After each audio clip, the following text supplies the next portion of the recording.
Death Metal Podcast Live. You ready for this shit? You know how we go. Try to put together a sick interview tonight. This is going to be groundbreaking YouTube moments. Some of the most brutal of all time.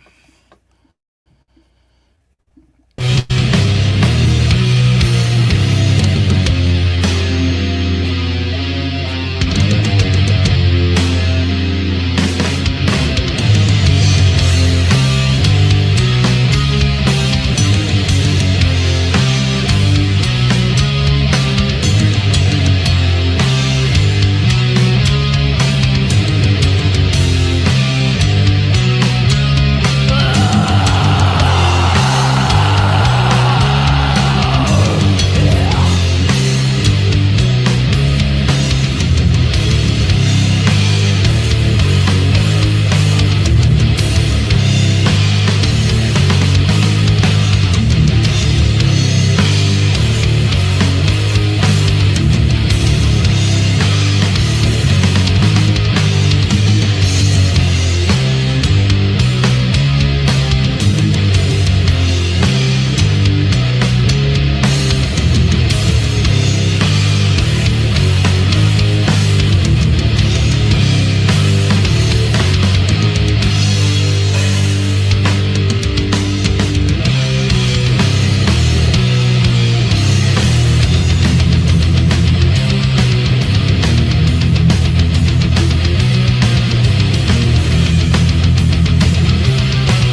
Death Metal Podcast. So tonight, we have a special interview tonight. We're trying to do more interviews on Death Metal Podcast. That's number one.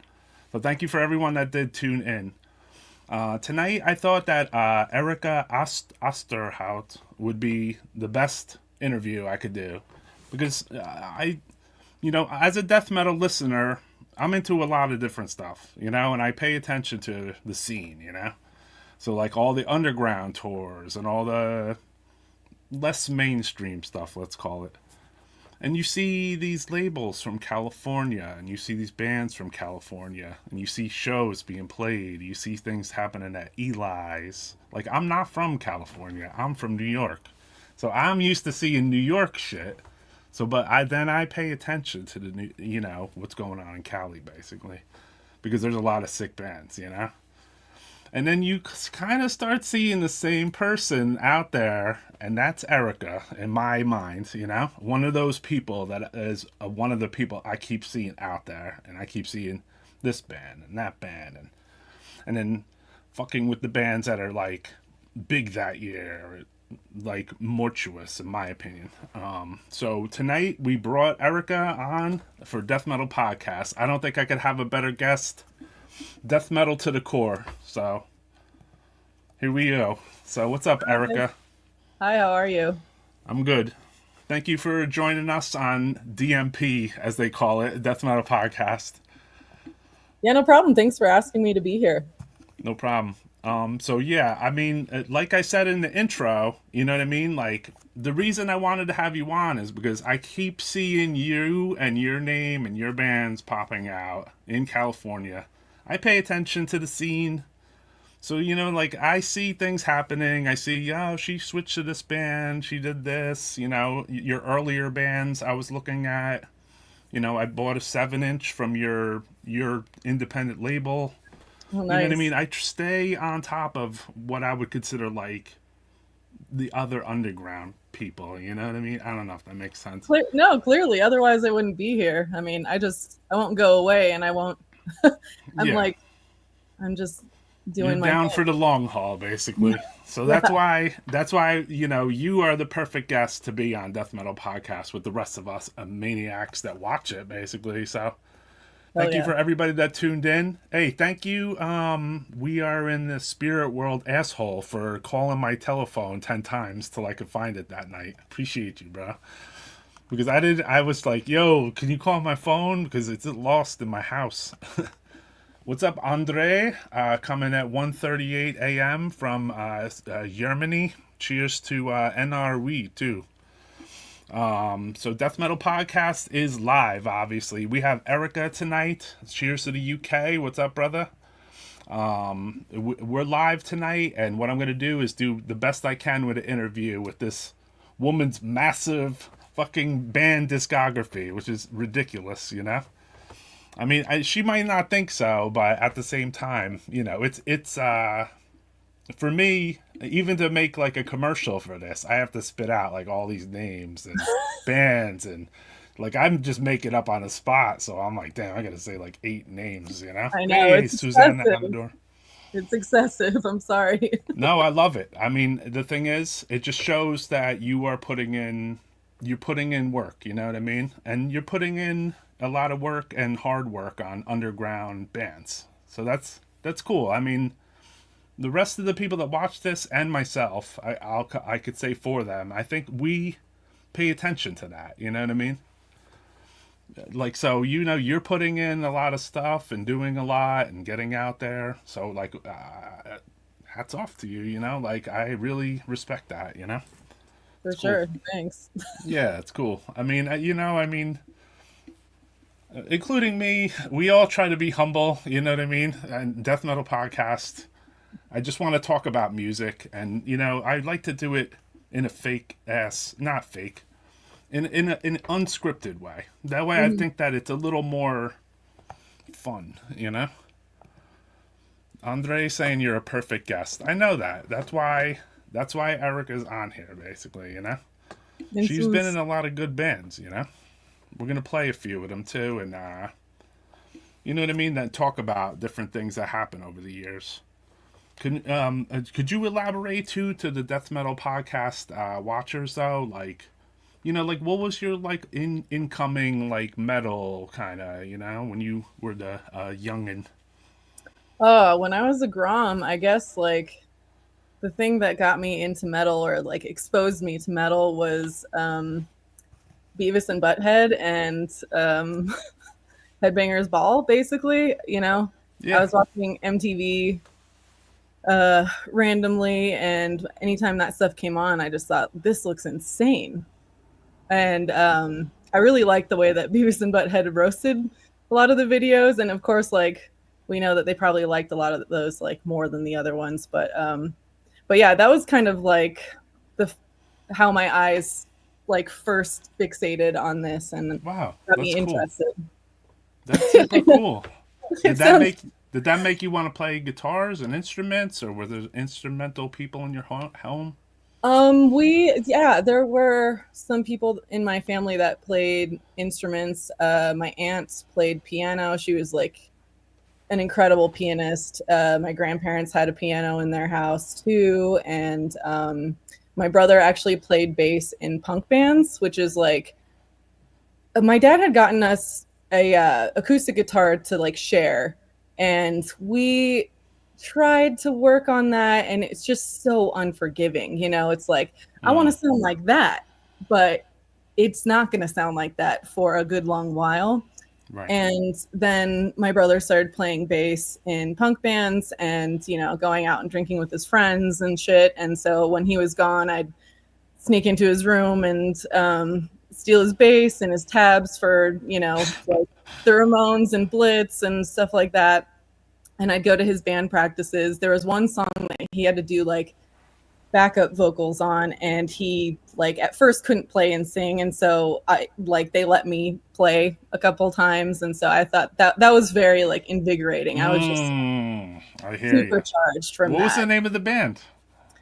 um oh, it was Ballistic or something, Okay. and then I think they changed it. They just played some like house parties and shit like that. He came home one day and had like part of a TV or something because they like smashed a TV in the living room or Nice. whatever. And it sounded like a lot of fun to me, and I needed to get in on that basically. When you told me you snuck into his room, I thought you were gonna say to steal the acoustic guitar because you were younger. But you went you went in I there want and you some stole the bass. bass guitar and the tabs. So that's Yeah. even cooler.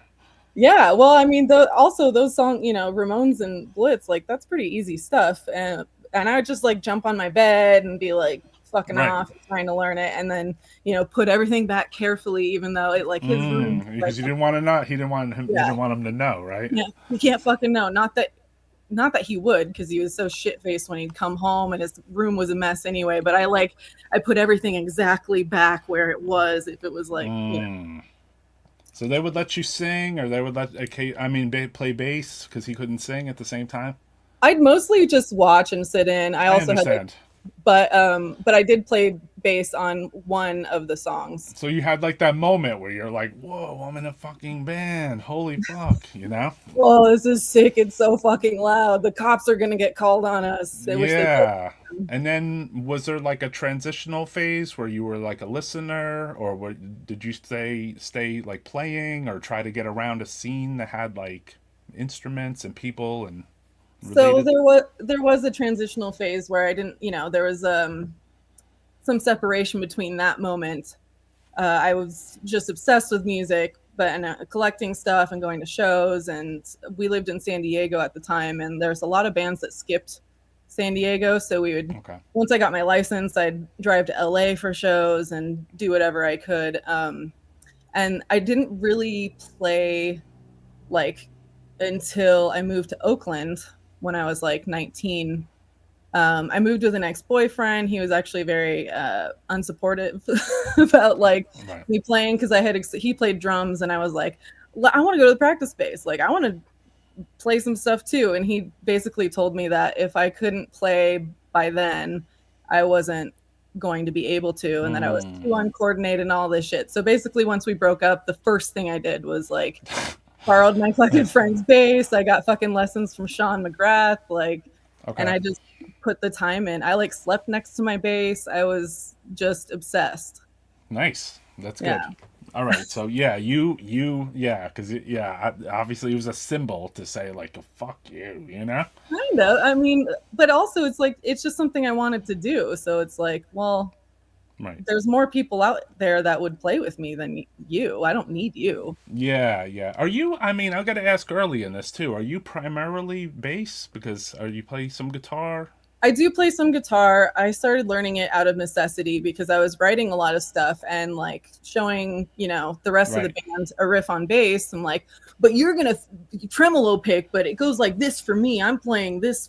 Right. No one they were like, I don't get it. You had to And learn then, how to play guitar too. I mean, yeah, which is pretty normal after someone plays bass for a long time. yeah, but I do play bass with my fingers. So like the worst part was learning how to hold a pick. Like my fingers were fucking, my knuckles were bloody from just scraping them against the strings. That was the hardest part. I heard that's the entry level fucking death metal academy. That's what Alex Books told me too. He said, Oh, yeah. play till your fingers bleed. Yeah. So yeah, I mean, tonight, we're gonna play a song and then we'll get back to some talking. So yeah, I like to dig into like people's like early, that like moment. Yeah. You know what I mean? For sure. I'm sure you've had other ones, but we'll talk about those. Okay, let's play a song from. Let me see here. Maybe we could be a little more modern. Yeah, the Scloex was a throwback. I was listening to it like, yeah. Yeah, well, you know what? This is Death Metal Podcast, so I do the throwback too. We're all about the throwback on here.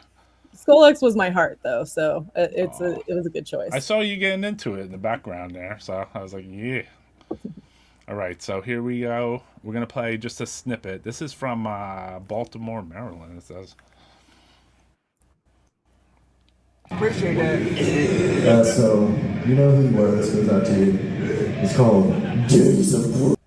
Wait, you're not in that, right? I am in that. All right. I'm on the far side. Yeah.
That was cool. I love the fans, man. Yeah. Gourmet, exactly. So tonight, live. This is live death metal podcast. So thank you, Erika, too, for joining us and all the input that you gave beforehand. So that was cool. Appreciate that. So tonight, well, the best way I could put it is, this show is about me and the fans of the chat in the chat. So like, we want to know and dig into like, what makes you tick a little too, Sure. And so coming off, being driving to LA and going to shows, anything like super memorable that you went to that you were like, whoa, and I think like probably was it like 2002 or 2003 was that Motorhead Dio Iron Maiden tour. My boss actually took me to see that in San Diego, and then my friend was in San Francisco, and she won tickets on the radio, so I drove to I drove up to the Bay Area to see the same tour because it was so sick. It was so sick to see those bands in like basically stadiums, you know what I mean? It's like, yeah, for sure. that was super fucking cool. And I guess like that between that and like there were a couple other shows that I went to that like I saw Stormcrow and Asunder in like 2005 or 4 or something in LA at the Poison Apple, I believe. And it was like a tiny show, middle, like barely anyone was there, but it was like devastating and fun, and the music was just so sick. That was one of the shows that made me want to move to the Bay Area, and okay, there was just clearly more going on there that was like what I wanted to do. Right. And Impaled and all that, like. Did you make that move? I did, yeah. I made that move in, I believe, 2006. Okay. And then after that, more gateways started opening towards like more shows and meeting other musicians and stuff. It was constant. It was so constant, and it was a lot cheaper to live in the Bay than it is now. Yeah. But I think because of that, it gave people more freedom to like have bands, have the rehearsal spaces, go to more shows without it being just like working 3 jobs and being exhausted and barely making it, which is what it felt like when I was leaving. Okay. 11 years later, I was like, damn, this is a hustle. No, I get it. I left the city area to live in the country like 20 years ago. Yeah. I was like, you know what? I was like, man, I can't, like, I spend more at Dunkin' Donuts than I spend on my, like, whatever, like my food budget for the month. Yeah, totally. I mean, also the Oakland Music Complex was like played a fantastic role in this. Like, right. It was just a place, and it was just a place where you'd run into I still go there for mortuous practice, and I'll run into a ton of people in the halls, and everyone's just like, "Sup, Erika?" It's like I never like moved, Right. It's exactly. my social place. But before, I would spend like days there. I'd go there on my days off. I'd go there after work. I'd like, get drunk and stoned and pass out there, and you run into other people and watch their rehearsals, or like you live the life of a metaler. I mean, in a way, that's really what was happening. Yeah. I mean, like, that's good stuff. Yeah. What's up? Thank you for tuning in, everybody, tonight. Wish you a good holiday. I forgot about that. Not a super Christian, but Dio. Yo. Never got to see Dio. I never did either, actually. What? Yeah, unfortunately, I never got to see that. Yeah, you know what? I don't know. Like, I wasn't in the moment at the time, Like, there's been those things where you're just not. I got to see Pink Floyd, literally, but I didn't get to see Dio, So, there's, I guess, different battles in life. Oh, for sure. Yeah, I mean, we all have those. Yeah, my stepfather worked at the Giant Stadium, which was like where they threw the big concerts. So I would like sneak in to see like free Motley Crue shows and stuff. You know what I mean? So like I didn't even want to see the band. I'd be in there with like a Slayer shirt on, trying to rebel against the show. Like, fuck you, you know?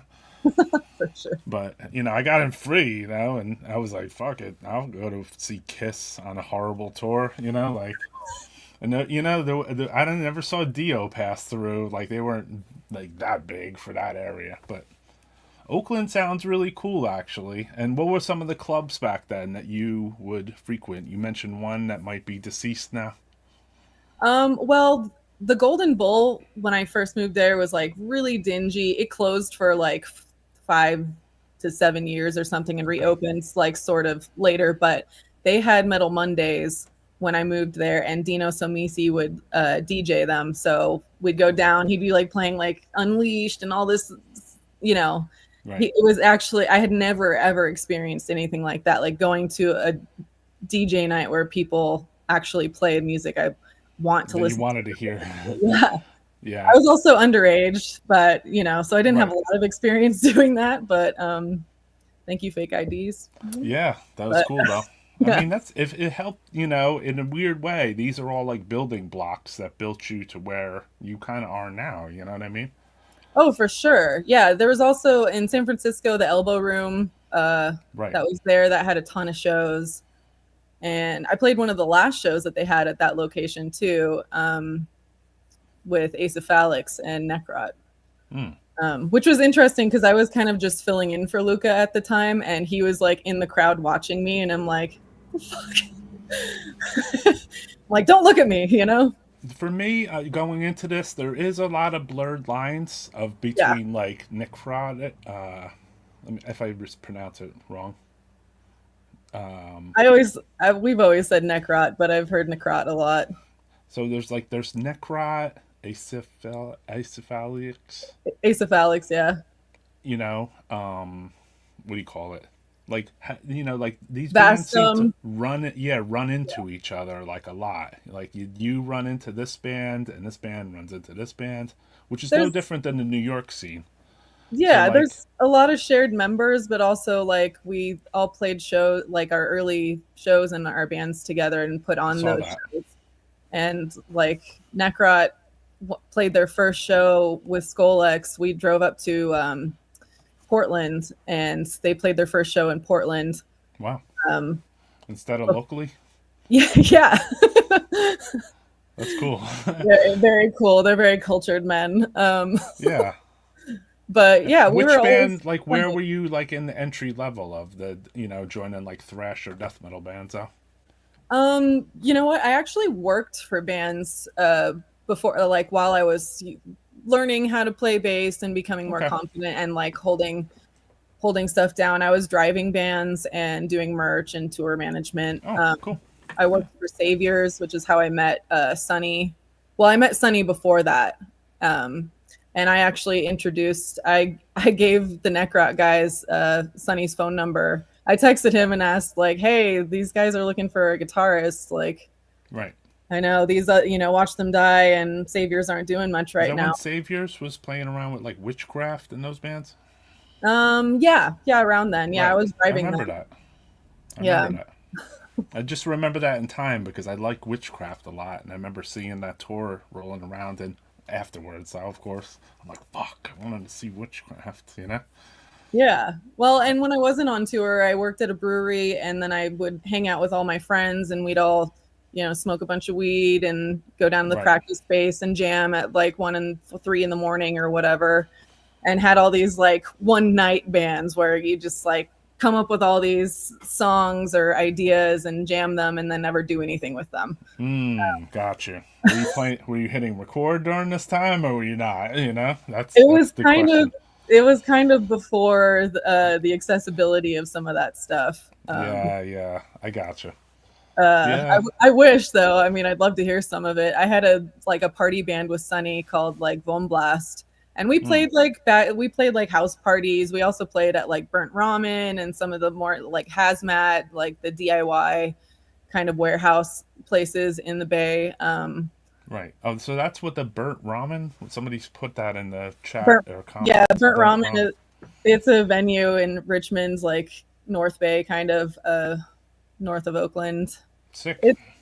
It's rugged, but it's fun. A lot of fun times there.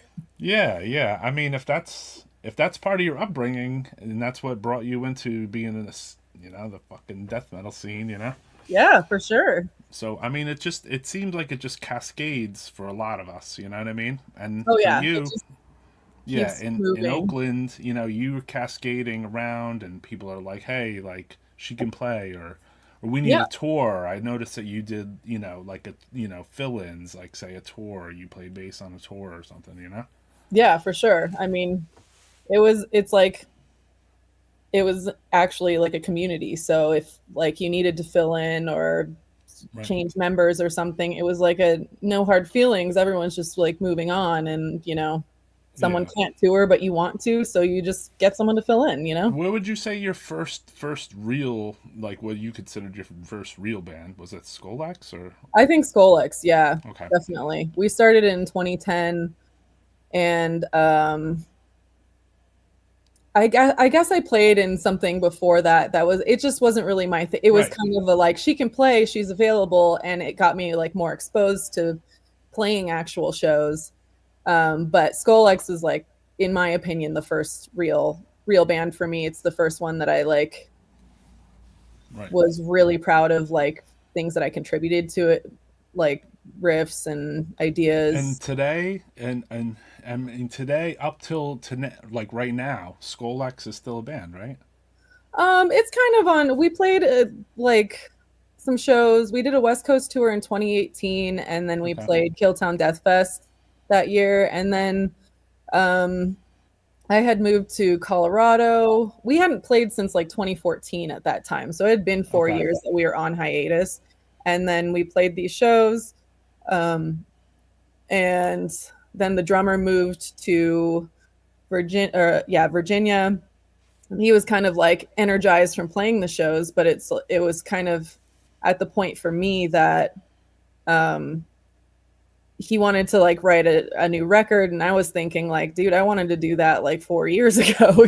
Right. Like I got other stuff going on. And I'm always I for that band, I was the one that like I put out the Torn from Beyond record myself. I Right. assembled them myself. I hand numbered them myself. I got a local screen printer to like screen print the inserts. Like I did everything. Ross Sewage actually helped me do the layout for. DIY all the way. Yeah, I didn't have anyone helping me or like telling me what I should do or giving me advice except for him. He was like, "Oh, you might want to hit the Marky up. He does Right. he like screen prints or whatever."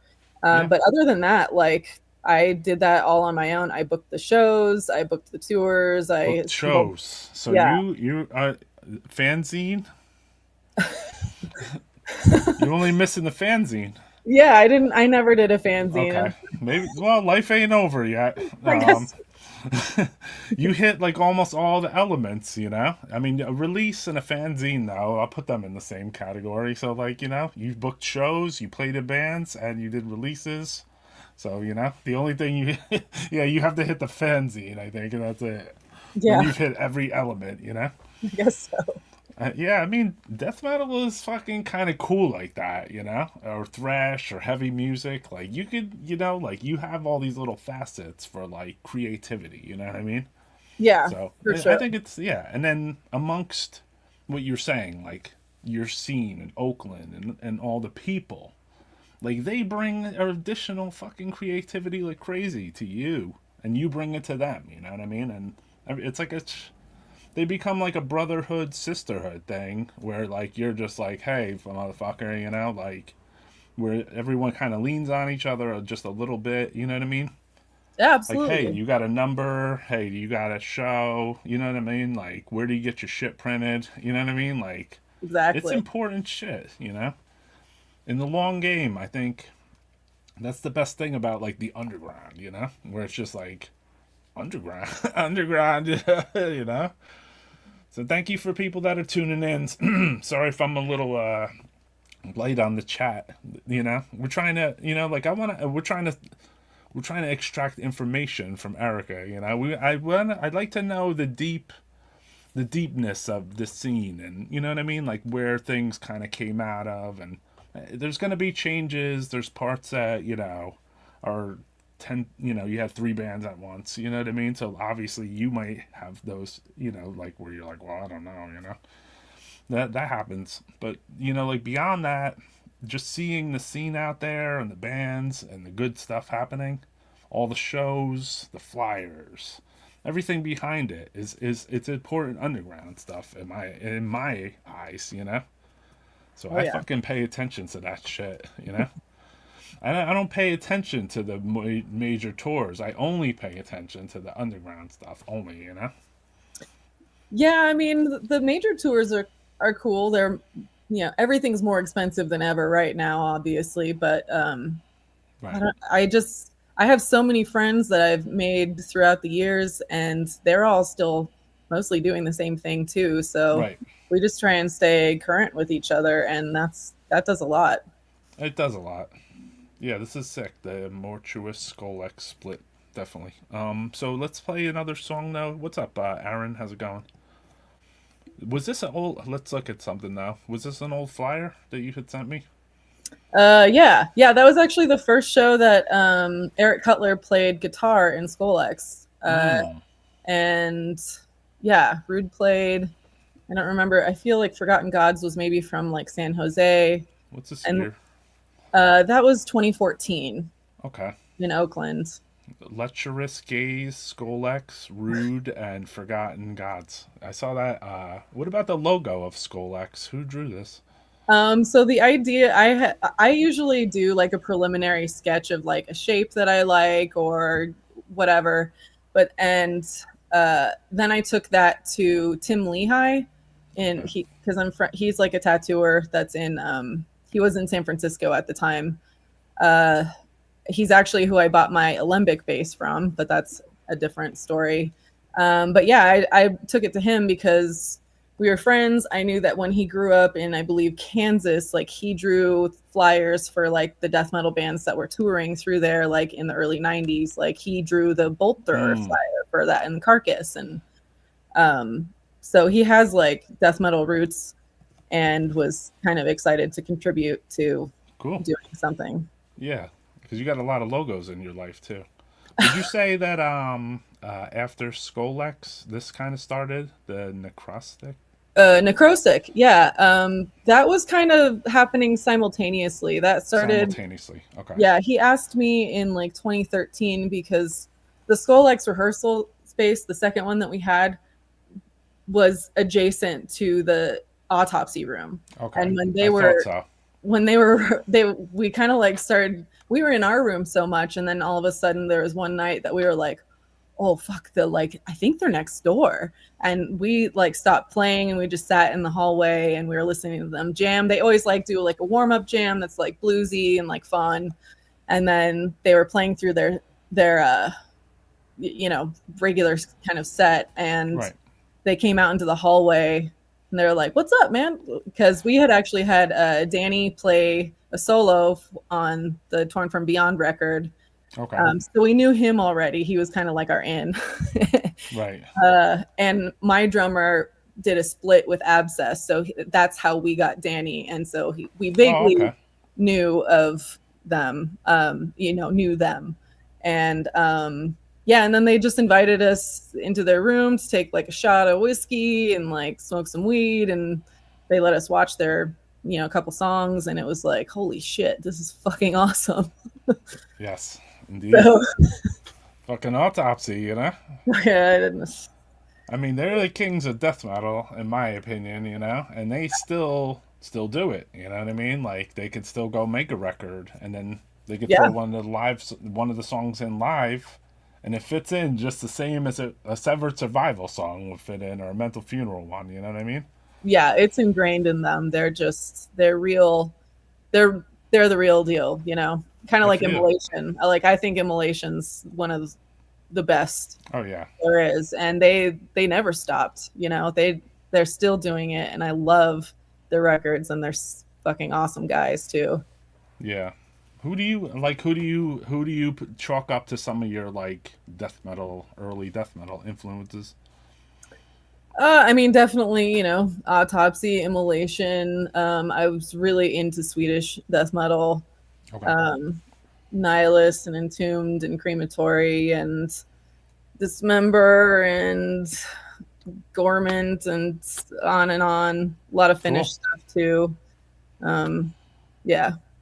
Where was the collection unit? Like, where did you find out about these bands from? Was it a record store, friends, tapes, MP3s stolen off the internet? Yeah. So, I was kind of more into like crust in high school and punk, and I found myself leaning more towards the crust stuff because I liked like the double bass and I liked how much more aggressive it sounded. I liked the deeper vocals, kind of too, more guttural. And one of my friends, I had a pen pal that sent me a mixtape and was like, put Bolt Thrower on it and Carcass and basically like the Grind Crusher kind of bands on there. And like told me that, you know, Bolt Thrower were actually punks that got in, like started playing death metal. And that was the band for me that was like, this is bridging the gap kind of. It was like also like Sacrilege and like check out their other stuff, like In Battle There Is No Law. Absolutely. That record was like, that was the link for me. And yeah, I just liked how dirty and gritty like those earlier records and the demo eras were, because it felt like it had that punk spirit to it. It had that like passion behind it. Any friend you want to shout out on that mixtape? No. Okay.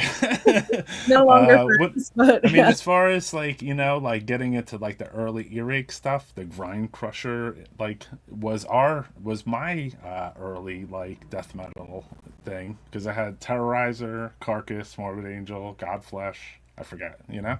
Yeah. And Heresy even, and I was like, man, like what is this, you know? Yeah.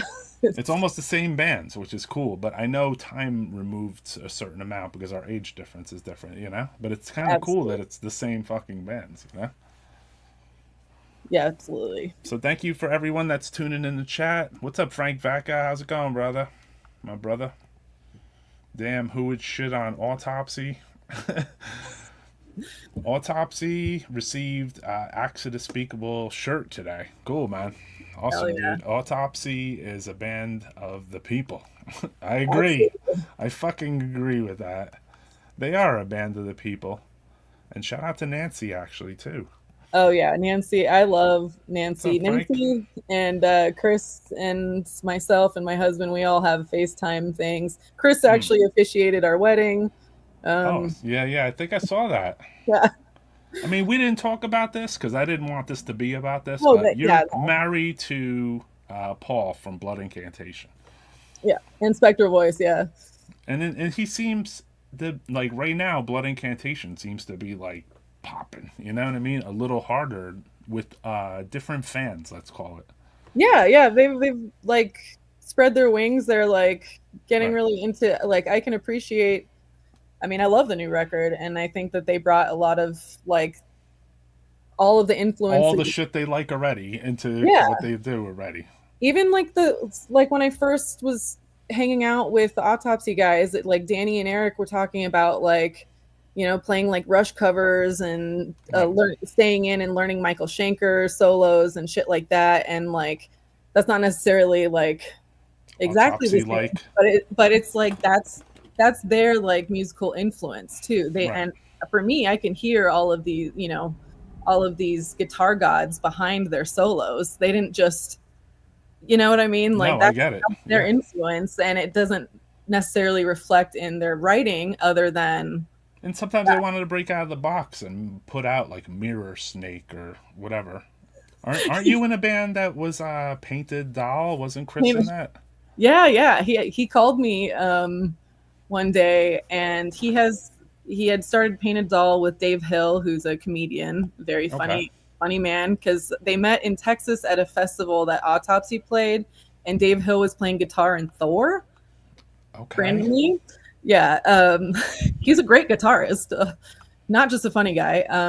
And so they were talking about, you know, like garage and psych and old like 60s psych and stuff. And so they started this this side project, and it's just that it was just them, and they wrote everything and recorded the first record, and then they wanted to play some shows. And so Chris Reifert called me one day and was like, hey, I started this project. I know I told you about it, but we want to play some live shows, and like, you're the first person I thought of to play, because, we had talked about, we talk about bands other than death metal. So this is the band right here, Painted Doll. They're like a kind of like a Nirvana. No, it's supposed to be kind of like. I checked it out like once, just quickly, and I was like, I don't get it, but I get it, it's different. It's like garagey psych pop. Okay, garage psych. That makes sense. Well, I mean, Nirvana are garage psych, Sure, yeah. In a little kind of way, Yeah, I mean, that was really a fun project to play in. And before we flew to the East Coast, because Dave lives in New York, and so does the engineer who also played guitar live. Right. I went up because I had moved to LA already from Oakland. So I went up to the Bay a couple times to rehearse with Chris, and he had never had any rehearsals with just bass before, which I had done a bunch in Scloex and like all these other bands. Like, I don't care if no one else shows up. If it's just me and the drummer, like, we're playing. Right. So that was very interesting, especially playing these like a lot of like root note bass lines. Kind of, it's just like dun dun dun dun, and it has like all rhythm, no guitar. We're just kind of looking at each other like, and now. Right. It was interesting. Well, you put in the work. I mean, it's cool that Chris would think of you to be like, what, like, this is somebody who is a little more diverse that will play this stuff. You know what I mean? Yeah, I think he did see it that way, that I have like an open mind and I don't just listen to death metal. And yeah, I mean, honestly, the man's a god walking amongst us. And I know he is. If he asked me to play in a bluegrass band, I would. You know what I mean? Like, you just don't say no to Chris Reifert. Is this Chris playing golf right here? Yeah, that's the night before. It's at Kiss Mini Golf. He is a huge Kiss fan. And so we took him, he and Nancy, to mini golf, and they have a little Kiss museum in there. We could put on the Gene Simmons boots. Yeah, but it was cool. We did that, and then we went to Hell's Kitchen, and it was like kind of a private elopement, basically. It was just me and Paul and Chris and Nancy. It was like the most insane double date ever. Chris is a really unique character to hang around with too, because like his sense of humor is like nonstop. Like, he never stops, basically, Yeah. And I remember, picking him up from the airport or something, and then he was like on that little like scooter thing that like moves people. He's like, you could never look cool on this thing. I'm just like, this fucking guy kills me, man. Like, he's not just funny in his interviews, which, that's where I knew him from. I'm picking him up from the airport. We're like kind of I think it was the first time I was meeting him, Because I went to the day of death, but I didn't meet Autopsy. I was like more like a little kid, So like, when I met him, and I was like, man, these guys are gonna fucking murder me this week, aren't they? Especially this one, Nicest guys ever. I hear you. And they were. I mean, they stayed right outside my house in a camper. It was pretty wild shit, I think they toured, and then they just broke up afterwards too. So yeah. It was wild, Yeah, I think it was. I've heard some stories about that, but yeah, it was that was the tour that made Chris not want to tour ever again. And those Painted Doll shows, like, it doesn't look like a lot, but that was at the time the most consecutive Autopsy shows tour that he had done for like. He had done some European ones, maybe that were shorter, but probably better organized. So that's the thing, is he hit the U.S. for the first time. So the U.S. is not. So brutal. Good. Yeah, it's so different. brutal. We're not made for metal over here. Ugh. To the point where I don't sometimes consider, like, why am I living here? You know what I mean? Like, why am I even living here? I should be living where the metal is. I know. I'm like, I want to move to Sweden or Finland or something. I need to get out of here. Yeah, I would like to move to the warmer countries. So I've been looking at, me and my friend Rod from Mortician, where we were looking at Portugal, actually. Checking it. It's only 1/3 the cost to live there. So for anyone who wants to know. And I hear it's awesome. I've never been there. Paul's played there, and I haven't been there either. It was one of the places we considered for our honeymoon, but interesting. It's like in January, so it's not like frigid then, but it's also not like prime beach time. Yeah. So we're gonna play. I guess would you consider like Necrostic to be like the second thing you kind of did after Scloex? Yes. Yeah. All right. Let's play something here live. I gotta stay. Casket drains.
Death Metal Podcast. Thank you for everyone that tunes in. I see a lot of people in the chat and a lot of watchers watching this, so appreciate you.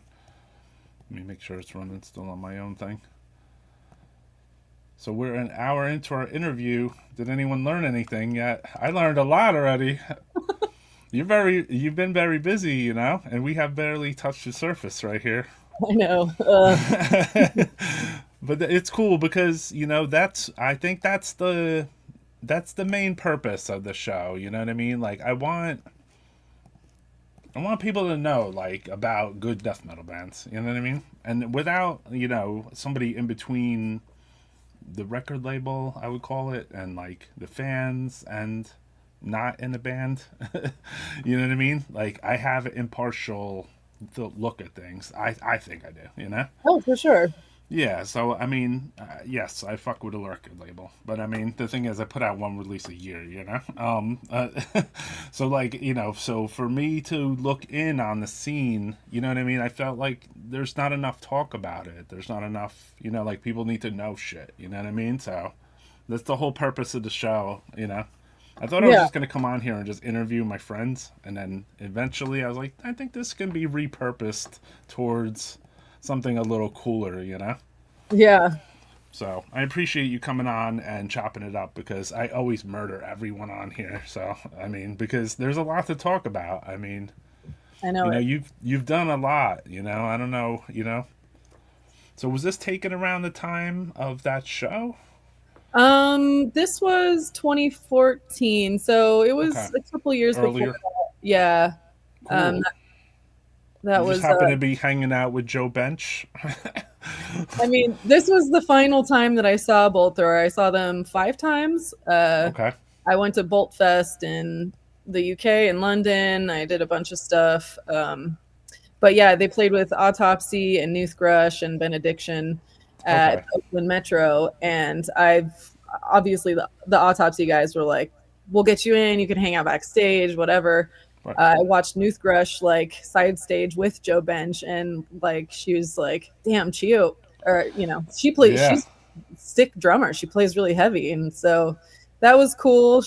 I was oogling at her basses. She had like a bass rack, and I was like literally like kneeling down and I'm like looking at them, and she was like, "You can pick it up and play it if you want. They're fine. They're nothing special, kind of." And I was just like, that's forbidden. Wow. That's cool. Yeah. No, that's real. That's real. Yeah, it was cool. Shout out to Joe. Yeah, she's so some of these bands were running kind of concurrently as the time was going on. 2018 as that video. Scloex yeah. So playing shows. The Scloex. So the last we had played in 2014 with Trepanation and Undergang at Eli's, and that was with Eric Cutler. At the time, we had gone down to just one guitarist, and it was just him. And I think he was kind of busy, and our drummer was kind of like losing interest in like playing live as much. And it just felt a lot of effort for me to be doing something, and not everyone is like 100% on board. So we kind of just went on hiatus and continued doing the other stuff. I just did Necrosic with Eric, and was that that was the last hurrah for the band, whatever was going on there? It was until 2018 when we did the West Coast tour. Okay, I got it out of order a little bit. Yeah. Gotcha. Okay, sorry, I'll do that on here occasionally. You've been in a lot of bands, you know. It's a lot of info, I know. Well, yeah, it's like I have to really suction in like the years, everything, you know. It's it's not the easiest with somebody that's been in like 9 bands, you know. Um, I put it about more that, than right? that, More than more 9. than 9. Yeah. So I mean, I think it's cool, you know. Like I think it's cool. I don't, you know, like yeah. That's why you're on here, you know. Like if I that way could we have could. had if I could have had a band that just like from the get-go everyone's on the same page and it like Right. we were just if Scloex was still going with a solid lineup and still had like the motivation and all that, I would love to just be in one main Just band, one band. I got you. maybe a side project, but that's not really how it works for most people. I It's like noticed that. you just have to keep kind of like going, going from base to base. Like, okay, well, yeah, I respect your opinion or your stance now, but I guess I'm gonna go find something else to do. I got you. And And then creatively, like you write different things. So it's like what I write for Scloex is not what I would write for Chthonic Deity necessarily. I Even though noticed that. I pitched a couple of those songs and the drummer was like, it doesn't really fit. And then when the 7-inch came out for Chthonic Deity, he was like, these are awesome. And I was like, yeah, These are the I songs. I tried to get you to play them, but yeah. Yeah, yeah. Interesting. So Yeah. this was the lineup at the time of that fest, aroundish. Ooh, there's fireworks outside. Sick. Yeah. That Diocletian show. So this is me, Eric, and Justin. That was like the 3-piece of Scloex in 2014 when we played that Lecherous Gaze Okay. show and the Untergang at Eli's. And then the Diocletian Necrosic flyer was maybe like a year later. I feel like it was 20. Oh yeah. Oh no, it was 2014. Okay. 2014 And at the we had a Metro. we had a different drummer at that time. We had John Schaefer, who I believe he played in Funeral with Eric Cutler before that. Okay. I know that band too. Sick. Yeah. And we had a different guitarist as well, second Just an guitarist. early recap too. This was an early trepanation photo too. This was one of your Um, earliest. yeah, that was like so those guys came to the Bay Area and they would like crash at my apartment and Who's in this photo right here, Erica? on the left it's Yuri Khan and on the right it's Sam Osborne and below is Charlie Corin, and they were all playing in Funebrarum at the time. And yeah, they went to the Bay for a little bit and I had learned the trepanation songs on guitar. And so we set up, and Charlie was in town to rehearse with Necrosic. So we had already set up, we had changed like the heads on Chris Reifert's drums because we were rehearsing in their room. Okay. I had a bunch of gear in there and Yuri brought his own like gear, and then we kind of like rehearsed as with that lineup. But it was That's a sick lineup. it was a cool lineup. And then in 2017, Trepanation played Famine Fest, but Sam Osborne went back to drums because he was originally the drummer vocalist. So he went back to drums, and Casey Lynch played second guitar, and I moved to bass. Okay, cool. Damn, the bands are very busy, you know? It's always, I mean, we're always just helping each other out and having fun, really. I mean, that was just like a fun photo shoot that actually Chad, the drummer from Necrot and Mortuous, he took that photo of us in the cemetery. Isn't that cool, man? Like, that's what I'm saying. Like, everything is like a spider web, you know? Yeah. I mean, like, let's be honest to the listeners again. We never even talked before this, right? No, yeah, we've never talked. I mean, just I saw you once at Maryland. messages. Was like, what's up? That's it. Yeah. So, I mean, you know, like, the purpose, you know, I think of this show, too, is to bring people together a little bit, too. You know what I mean? Mm-hmm. Because there's a lot of cool stuff to be talked about, too, you know? Definitely. I don't have a personal agenda. I'm here to just, like, you know, you're bringing out information about, like, trepanation with Sam. Mm-hmm. He's playing with Holder now, right? Yeah, he's married to. So he's busy, you know, staying with his wife and doing their really good black death metal, you know. Yeah, Sam Osborne also played drums in Scloex for the Decomposing the West tour.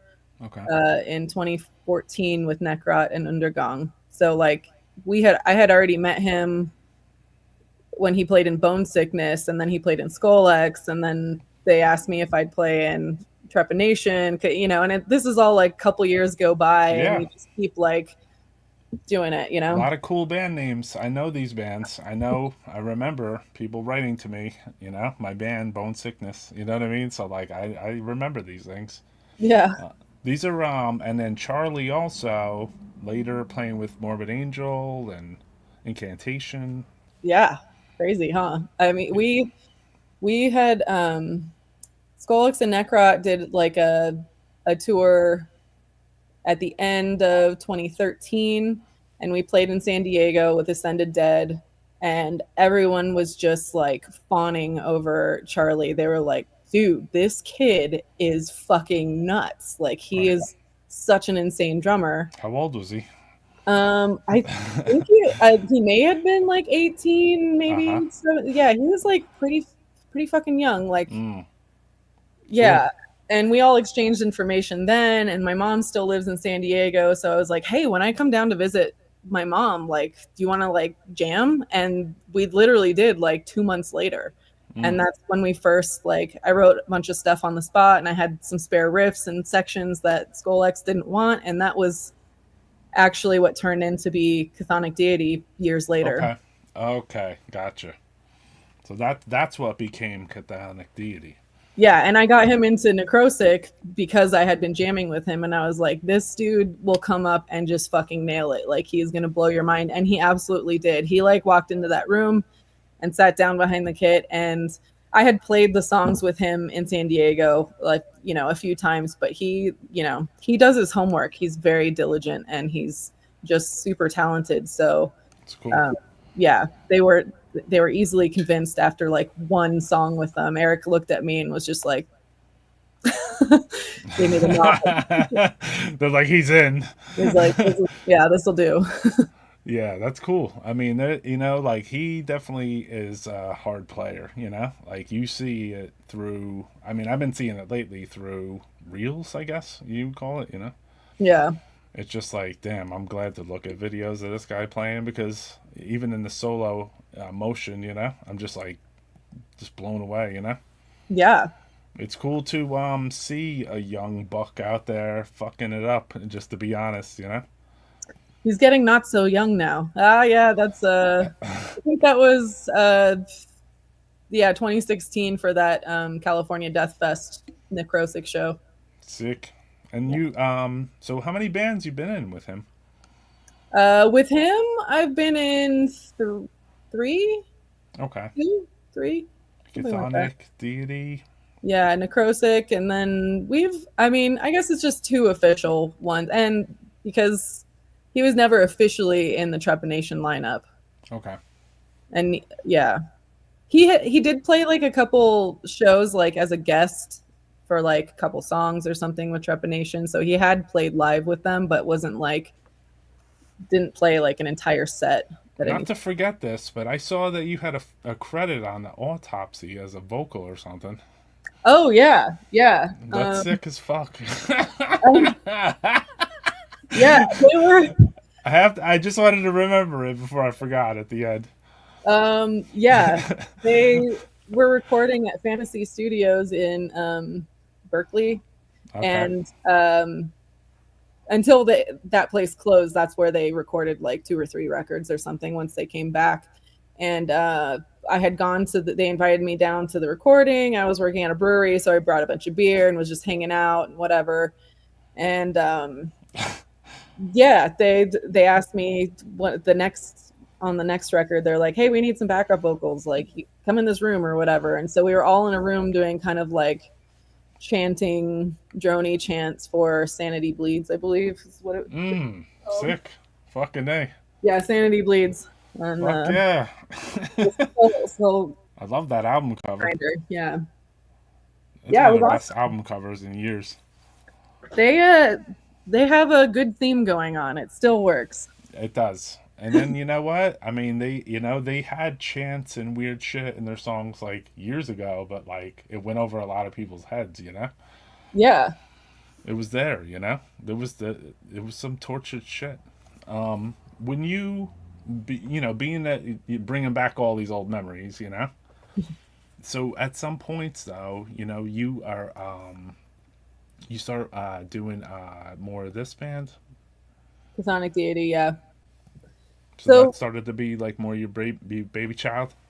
yeah, I mean, I had started rehearsing or jamming with Charlie in 2013. We continued to do it. Like anytime he would play in the Bay, I'd show up and take pictures of them or whatever. If he came up to, anytime we saw each other, we would try and get in a room and like just fucking play some music for a little bit. If whether Right. it's 30 minutes or 3 hours or whatever, it was like, let's just mess around. Um, and so in 2014, I believe, I asked if he wanted to kind of like audition for Necrosic. And Right. so once he did that, like our side project kind of went on hold, but Eric Cutler was open to like using some of that material, which is what we would have done with it. But then Necrosic kind of fizzled and wasn't doing anything. And so Charlie and I decided, like in 2018, like, hey, let's just do this. Let's just put this out as like a different band and not keep these songs on hold because they were already 4 years old at that point. And I Okay. think the 7-inch came out in like 2019, I think. And yeah, at that point it was 5 years old. like, Right. you know, actually on the Painted Doll Pacific Northwest dates in 2018, I recorded guitars to those songs on the 7-inch because at the Necrosic recording, we had recorded drums and bass for these, just knocked it out because we were already in the studio and whatever. And we thought, oh, we'll just layer this later. So we had drums and bass from Earhammer. Okay. And so I went into Charlie's studio after the Painted Doll shows in 2018, and I just played guitars over the stuff and did some vocals. When I did the did when was this like the full line? Was this earlier or? Yeah, I think that picture was taken December of 2018. Um, pretty sure. Sick. It was after I moved to Colorado, and that was in a cemetery near our Yeah, I was gonna ask where was house. that? Where was that taken? It looked pretty It was cool. frigid. I think I remember someone being like, "Was there like a buy one get one free sale for leather jackets?" And I'm like, "Bitch, it's fucking cold here." It Like, looks cold. It's a cold photo. it was cold. Like, yeah, Yeah, I mean that's death metal is fucking a cold game. yeah. I mean, as far as like the music itself, I mean, there's been a lot of like, very sick bands you've been in. Like, do you, each band kind of has its own theme in a way. I mean, I I think it depends on I like mean, the I've hear some overlaps with your stuff a little, but not like completely. You know what I mean? Because like yeah. it's your style, so that's what I'm hearing. Yeah, like I don't contribute to writing in Acephalix or I haven't Okay, Mortuous yet. They haven't put out a record since I joined, but right. I did send a couple riffs or a riff and they really liked it, so they want to use it. But I didn't contribute to those. So I like the styles. It's definitely in the vein of things that I listen to, but that's not like what comes in my brain when I like sit down with an instrument. You know what I mean? I gotcha. It kind of depends on the dynamic of the band and who's contributing stuff and how well you work together. Also, now everything's like remote for so it's not like I can go down to the practice space and be like, Right. here's a riff I wrote, like let's see what we come up with kind You of. don't even live in your old neighborhood of No, musicianary, no. whatever you know. Yeah, and it was much more that vibe with Scloex and with Necrosic. We would Okay. actually meet up and play through things and give opinions and say, hey, I have this that might work Well, when together. you say you're at Earhammer and stuff too, though, I mean, I'm assuming you're a double tasker. It sounds like you're over here recording this and you're doing that. So, like, you're just staying on, like the bit. Yeah. You're staying on your business. I was at Earhammer quite a lot, and Greg actually like I drop in on other people's recordings all the time, and Greg was always very like cool about that. I would drop off food for bands if they were like from out of town, or That's cool.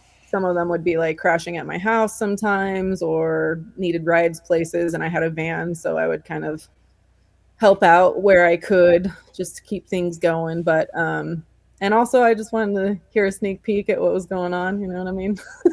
Yeah, I mean, when you hear Autopsy playing in the next room over, you're just like, yeah, I think I'll stop and listen to this, you know?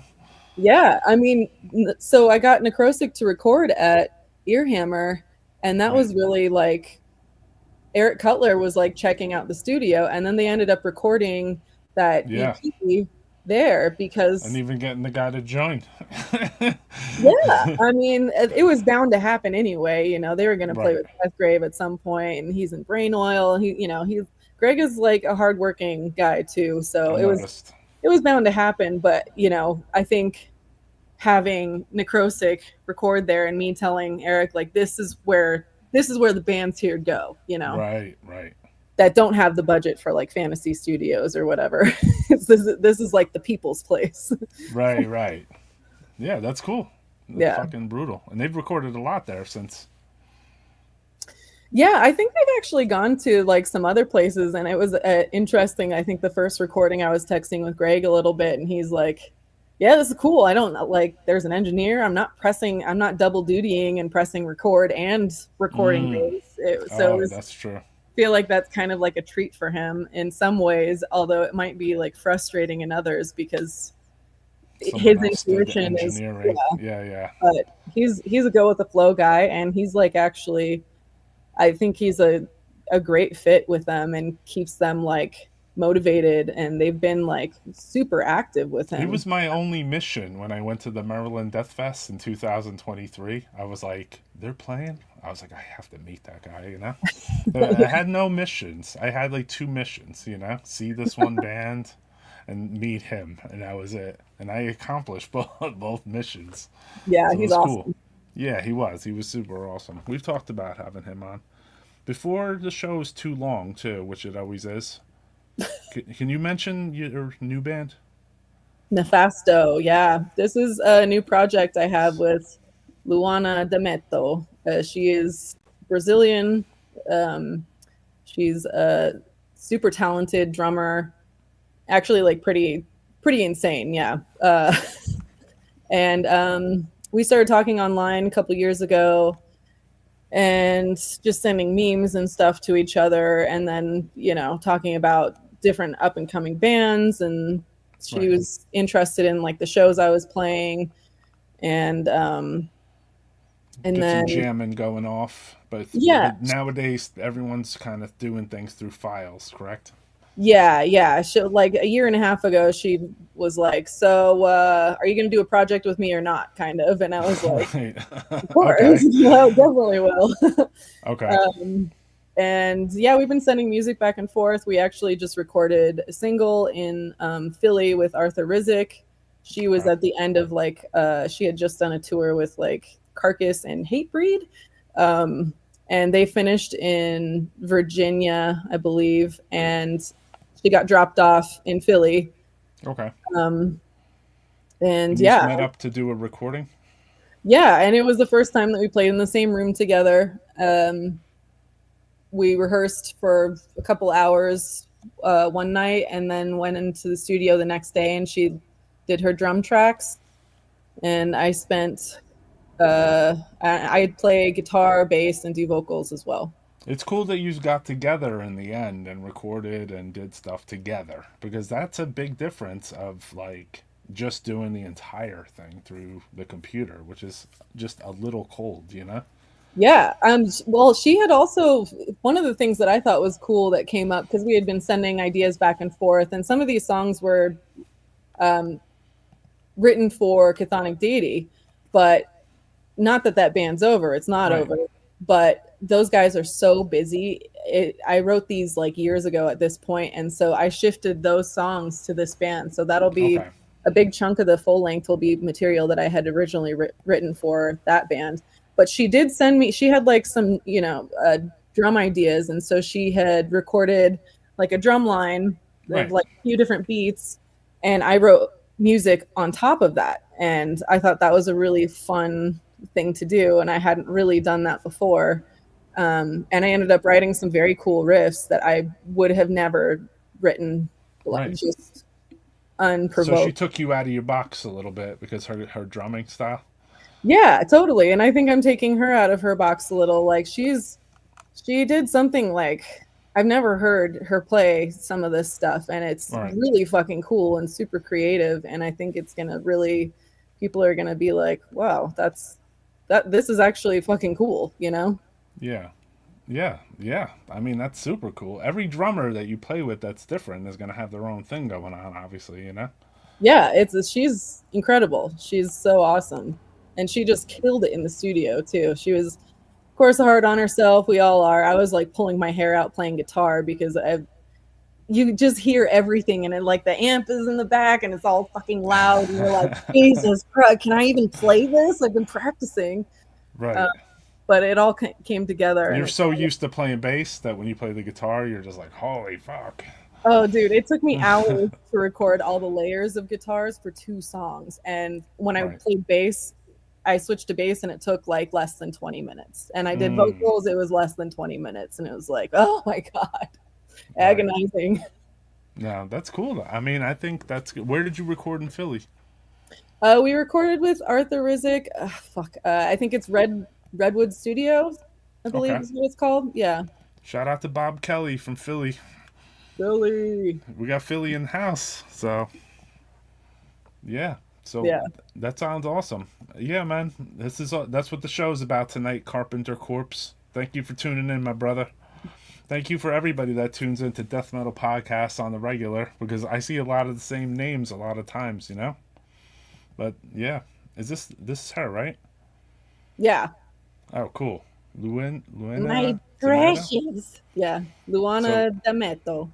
that's cool, man. I want to. We're psyched to hear the new stuff on here. You know, like Yeah, our she's listeners want. That's what we're interested in. Like we're interested in like the most like, you know what I mean? Like the meat and potatoes. You know, like we like the camera in the room shit too on here. And yeah, every band that does that for me, or I find something cool out there in the wild, like that's the shit that's the real deal, you know? I mean, obviously, I don't want to see you sitting in a rehearsal room recording the same riff 65 times, but the no, rehearsal of the music just recorded with a super phone nowadays is yeah, super interesting, you know what I mean?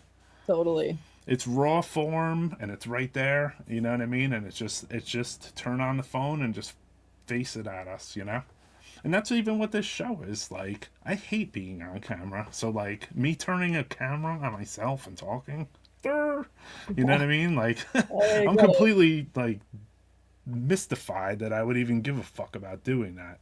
Yeah, But you know, the thing is, I want, yeah, it's the conversation. Like, I want to bring out deep conversations with people about their bands. And that way it puts another understanding, too, on, like, why I have you on here. And it puts an understanding on, like, these are a bunch of good bands. Even on the releases you don't play on. You know what I mean? yeah, yeah. So they are good bands. I try not to play in anything I can't get into. And you Sometimes, have to play songs from releases you didn't really play on. yeah. Say Oh, in yeah. Mortuous. Mostly, yeah. Right. Yeah, It's well, like you know what I mean, but in general, like it's a lot of work, you know. like a set list of like, different releases or, etc, I have to learn 50 minutes of music. I had no part in writing. I'm totally Right. disconnected from it other than liking how it sounds. Exactly. So it's like I have to create my own connection to it. And yeah, sometimes That's deep. Mortuous was a challenging one. That's very deep. It's like Mortuous is deceivingly technical. I see that. It's not like tech, but it's complicated, and the reasoning behind, it's like I like the way it all sounds, but there's definitely some parts that I'm like, why did they do this here? Mm. What? It's what just would different from your own. Yeah, it's different from your own tastes. yeah, and I wasn't a part of the writing, so I wasn't in the room like hearing the reasoning or just being like, oh yeah, no, I understand why this is happening, I just have to learn it. So Right. there's a And it's part of disconnection. the sound, you know. So Yeah, yeah, it there's is, a it's little bit of part a of their disconnect to sound. that. Yeah. And then I mean, when you're jamming your newer stuff, though, you feel a lot. Obviously, you feel a lot more connected to your new songs, and you're a different drummer for a little bit. Yeah, I'm thrilled at some point once we get the single out, we have like the full length that's like we have enough material for a full length. It just needs to be tidied up and like demoed Sick. properly. And hopefully we can get in a room and actually rehearse it before we are in a studio because that's a lot of pressure too. It's kind Right. of like I she was an absolute champion when we recorded the single because she literally the night before she had played a show that she had just finished like a full month tour Right. playing an entirely different band set with Crypta and then just changed gears right away without being able to rehearse our material at all for over a Interesting. month. Right. So So she it'll was be a lot different now. yeah, but it's like a total she was a total champion and she yeah. At the end of the tour, though, you're on fire anyway, though. Yeah, I mean like your muscles there, but like it's different muscle memory. She's playing differently on this. She does a lot of like Different songs too. different songs. I write a different style of riffs that require different beats, and she's doing Right. like a bunch of single foot blasts on here. She doesn't really do that on in the set from that she was playing, and all kinds of different beats. So it's different muscle memory, but she was active, so that does help a lot, you know. Yeah. Yeah, that's cool. It was good timing, I guess. Like, do you find that as a musician that you do work out timing with other musicians where you're like, I'm gonna meet you here, we're gonna go here? I'm kind of the person that is always looking for gaps in schedules. I'm consistently asking like, what do you have booked? What's on the plate for what's on your Right. calendar for the next year, and trying to find places where we have overlapping time that we could possibly do something. And I do that with kind of everything. And you have to, especially even Mortuous, like Chad's in Necrot. Cool. You work for the Collins and label? Valstrom. Yeah. I need someone to do that right now. Go ahead. Interesting. Go ahead. No, I was just busting, but yeah. But yeah, there has to be someone that's actively looking for the space that they Right. can try and fill it, because otherwise it's like, yeah, we should do this. We should go on tour. We should There's a record. lot of schedules between a lot of bands and people. Like that's the biggest picture of them all. You know what I mean? Yeah, Especially someone in 4 bands. yeah. And Luana's only in one, but they're touring all the time. I think she played like 140 shows or something this year. Right. So she's incredibly active, and that doesn't count like travel and like days off and all of that stuff. So that's a lot of It's a lot of work. stuff to work around. Yeah, It is. It's a lot of shows. it's a lot of fucking shows. She plays It's a whole shows. year's worth of work put into because you can kind of double that in a weird way. Because like everything you had to do was in and out, and you know what I mean. Yeah, you're only home for like maybe 2 weeks at a time. Like you don't really get to decompress. You're just kind of always going. Yeah, yeah. Do you want to put yourself in that situation ever, or have you felt that way when you toured with like Mortuous? Um, I think when I was a little bit younger, that's all I wanted to do, especially like having come from like working for bands where I'm driving them, I'm doing their merch, or I'm TMing or whatever. Right. I was doing all the not fun parts, and all I wanted to do was just play. And then Right. I got the vehicles for myself to do that. And all I wanted to do was play, and I just wanted to get on tours and do all this stuff. But it was always like I didn't have people that all wanted to do the same thing as I did. I And understand. now I'm a little older and definitely more tired, and I want to it's exhausting, dude. I don't want to do it as much. Like I love playing live. It's Right. probably my favorite part of it, but I want it to be worth it. too. I don't want to just play to play anymore. And until we can teleport there, basically, we're fucked. You know what I mean? Yeah, I yeah. get I that. mean, it's a lot of fucking work. So I mean, do you like with like what do you consider like your main band? Do you ever think about that? I think that's kind of complicated right Is it? now. I think so because I'm still just a live player in Mortuous, but that's like the most active band right That's what I now. noticed too. So I was wondering what you consider like your main band. Um, I think I think until that point, I believed that Chthonic Deity was my main band Okay. because that's what I write everything for it. And now Nefasto is my main band. Okay. Um, Gotcha. yeah, because also at the point that every time I like accept one of these like opportunities and offers to fill in or play live or do this or that, I have to spend like months learning a set because I don't want to go up there and be like looking at my hands the whole time. I want it to be like Right. ingrained in my brain. I I do the understand. homework to like just be that takes time, especially because you're juggling it with like work and home life and doing all this other stuff. So it takes months to prepare for this stuff. And every time I accept one of these opportunities, I essentially push away my own project, my own ideas, my own creativity. And I've just come to the point where I'm like, I don't want to do that anymore. I want to play, I believe in my riffs and my songs and my bands so much that I don't want to like let it suffer anymore. Like, Yeah. you know? Well, I mean, if anything, I mean, you have a whole training ground underneath you now of playing a bunch of other bands stuff. You know what I mean?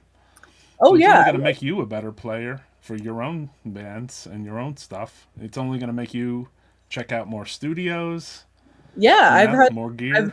met a lot of people and, yeah, I feel confident like going on stage. Like, I don't really, even if it's something haven't really played before. Like Contusion, I got two rehearsals Right. before we played Maryland Death Fest, and that was generous. Like Mortuous, I got one rehearsal with the full band, and then I played my first show. And then before we went over to Wow. Finland to start that tour, we also only had one rehearsal because Chad had been on tour with Necrot and it was just chaotic. So there's a lot of pressure because I don't get to like just I'm sure that there's going to be times where I don't get any rehearsals and just have to hit the stage like show ready. So Right. I'm kind of past the point where I'm like nervous about that. I think sometimes I run into people that are like, "Are you ready?" It is what it is at this point, isn't it? Right, because you play the songs and you practice them at home and you record them and you re-listen to them, etc. Right? Yeah, I play the record, I play the vinyl, I play the CD, I play with headphones. Every version I hear a different element to it Right. and am trying to like make it as good or better. Most people want you to just play what was recorded, but some people are like, if you see any opportunities to add some flair, then go ahead and do Yeah, it. yeah. I mean, I think that's the most important part about recording, like the little inconsistency, I guess you would call it. You know what I mean? That one little kind of like extra little, I don't know. I don't know exactly what it is for a musician's term, but Yeah, loose, a little loose. I mean, but it's obviously, a lot of people use click tracks, etc., which yeah. are valid. But there's I also like like click tracks. letting in the looseness of a part is definitely valid. Also, you know what I mean? Oh yeah, I think that there should still be. I don't think it should be super rigid. But I will say that like doing a lot of remote stuff and remote writing, like click is key. Of course, It's like chasing a beat sometimes. Otherwise, you're like I understand. it's hard. But I do have like having that like punk and crust like background. I do have a little bit of looseness to make it feel natural, Right. but still on time. Yeah, yeah. And I mean, what do you think about? I mean, I haven't asked this question, but like, what do you feel about like the whole like record labels and you're dealing with people that run record labels in your band. You've worked on some, etc. Like, where do you see that landscape for a death metaler? Um, Well, Deep question, but yeah, but when we recorded the Scloex record, that was just supposed to be our demo, right, but we ended up really thinking that it sounded great and it should be on vinyl. right, And rather than trying to pitch it to a bunch of people, and I just I guess I come from like kind of a DIY and more punk background, so I don't want someone to own my music or hold anything over me. I don't want to have to buy my own copies off of labels, but that's being said, it does limit you, right. like I did have, a closet full of 500 records and then had to like actually ship each one out and try and like promote it and Or distribute it. move from location to location with them. I've had to do that multiple times, Yeah, Like, and it's that's like, just oh the yeah, ones. these hundreds and hundreds of things, move it to this location and move it to this location. Yeah, and I'd like to be on a bigger label at some point with Nefasto, because I think it will reach a lot of people and people will think it's cool. But initially we'll probably do, ideally what we want to do is like co-release a 7-inch for the single Right. with another label that's kind of underground. Still working on that right now, but that's what we want to do. And then for the full length, maybe there would be some interest from a larger label. But I do want to use an entertainment lawyer and make sure I'm not signing any contracts that are going to take away any of my future abilities to be in other bands without they have Understandable. a lot of them have people sign like first right to refusal kind of clauses. So you can't have another band without showing it to them first. They get to say like, no, we're putting this out. I understand. And I don't like that. No, no, no. Yeah, I mean, entertainment lawyer is. It sounds extreme, but I want to No, it's not protect extreme at myself. all. I mean, uh, they had a band I worked with that I was friends with, and we had an open agreement as far as their release. They were called Waking the Cadaver. And they were pretty well known. They were the MySpace poppin' ass band, They were the death metal MySpace band. So they were signed to Necroharmonic, not signed, but just verbally, I guess you could call it.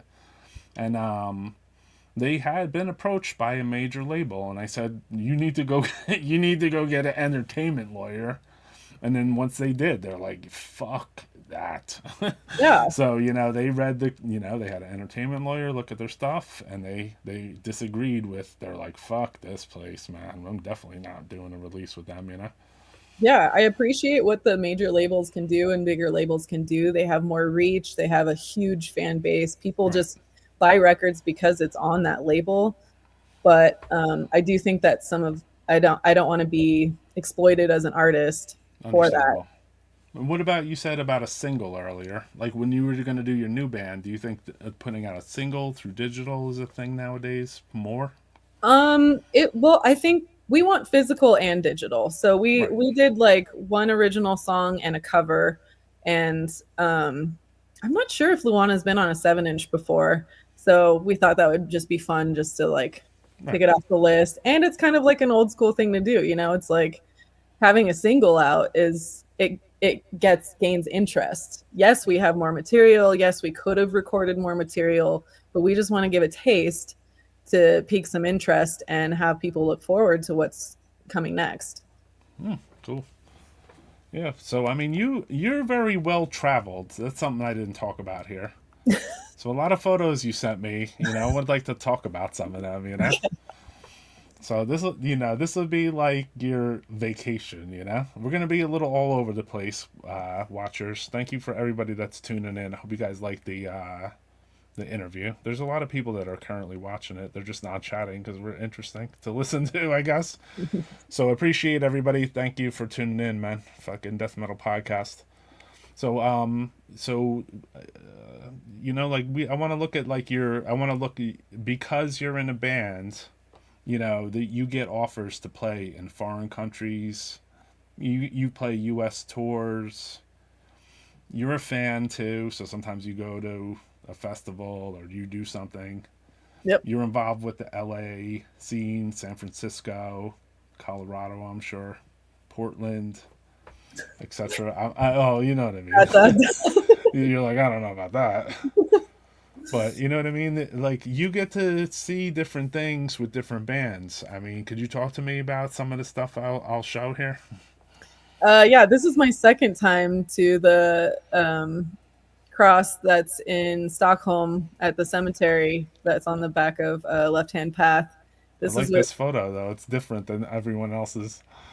yeah, I mean, this is Because it with has the guy laying down. laying down. that's Alex Mack from Faces Burial. He's funny as all hell.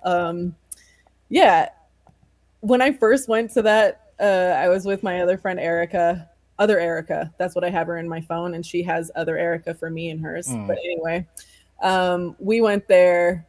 It was after that Swedish death metal cruise that I had gone on, and we took a cab to the cemetery and we went to the cross. And I really wanted to take a photo in each of their poses, and then That's what everyone wants, stuff. but I wanted to Photoshop myself as the whole band, which I haven't seen someone do. Oh, that's cooler. Yeah, that would be cool. I just like that because it showed a longer view of it, and everyone usually tries to put the band like it looks like entombed. But that one had the guy laying down. And it was just like, fuck yeah. It's casual, you know. We were drinking all night and all that stuff. So was this your honeymoon that you had with Chris and Nancy? This is the morning after the wedding day, and yeah. Very so this cool. Is us. We're just we escorted them to their car to the airport, and yeah, it was a great trip. It was the best time I've ever had in Vegas. I'm not really like a Vegas person. Chris actually had he's ordained already to like marry people. He told me years ago. Yeah, years ago, and he had to like apply for a totally different thing for Clark County in Las Vegas. In Vegas. So he had to apply for that, and we also had to fill out like an affidavit that was like and get it notarized saying that like this is a great Chris Reifert is a wonderful guy, and we do want him to do this and whatever. Gotcha. We had to, which was very bizarre, but yeah, he was willing to. You could frame that later with your wedding album, you know. Oh yeah, I mean, his signature was on our marriage license, and Nancy was our witness. That was it. That was the only other person that was there was the photographer at the chapel. That's it. Very cool. All right, let's check this. This was a stage shot I liked. Yeah, that side stage that was on that. We were in Malmo with Faceless Burial, and they're on the stage now. That show had been moved, like the venue canceled or something and gave short notice, so we were actually playing outside of a rehearsals like studio on like a pallet stage, which was like just bouncing the whole time, and there was like a huge guitar like full stack with multiple amps on it right behind me, and I was just thinking, oh my god, this thing is gonna fall on me for sure. It looks pretty shady. It was cool though. There was a Swedish juggalo. We had never seen a juggalo before. He had like this like, we were like, oh my god, they have them here, and he had like the pants and the fucking makeup, and it was bizarre. It was a weird show. Interesting. Fun. There's definitely a lot of interesting characters across the world. Yeah.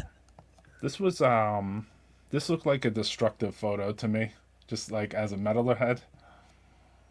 Yeah, that is from the same tour with Faceless Burial. That was in Turku in Finland. And the backstage was like a big maze kind of, and we had like this super upper level one that was kind of chaotic. But yeah, that was metal as fuck.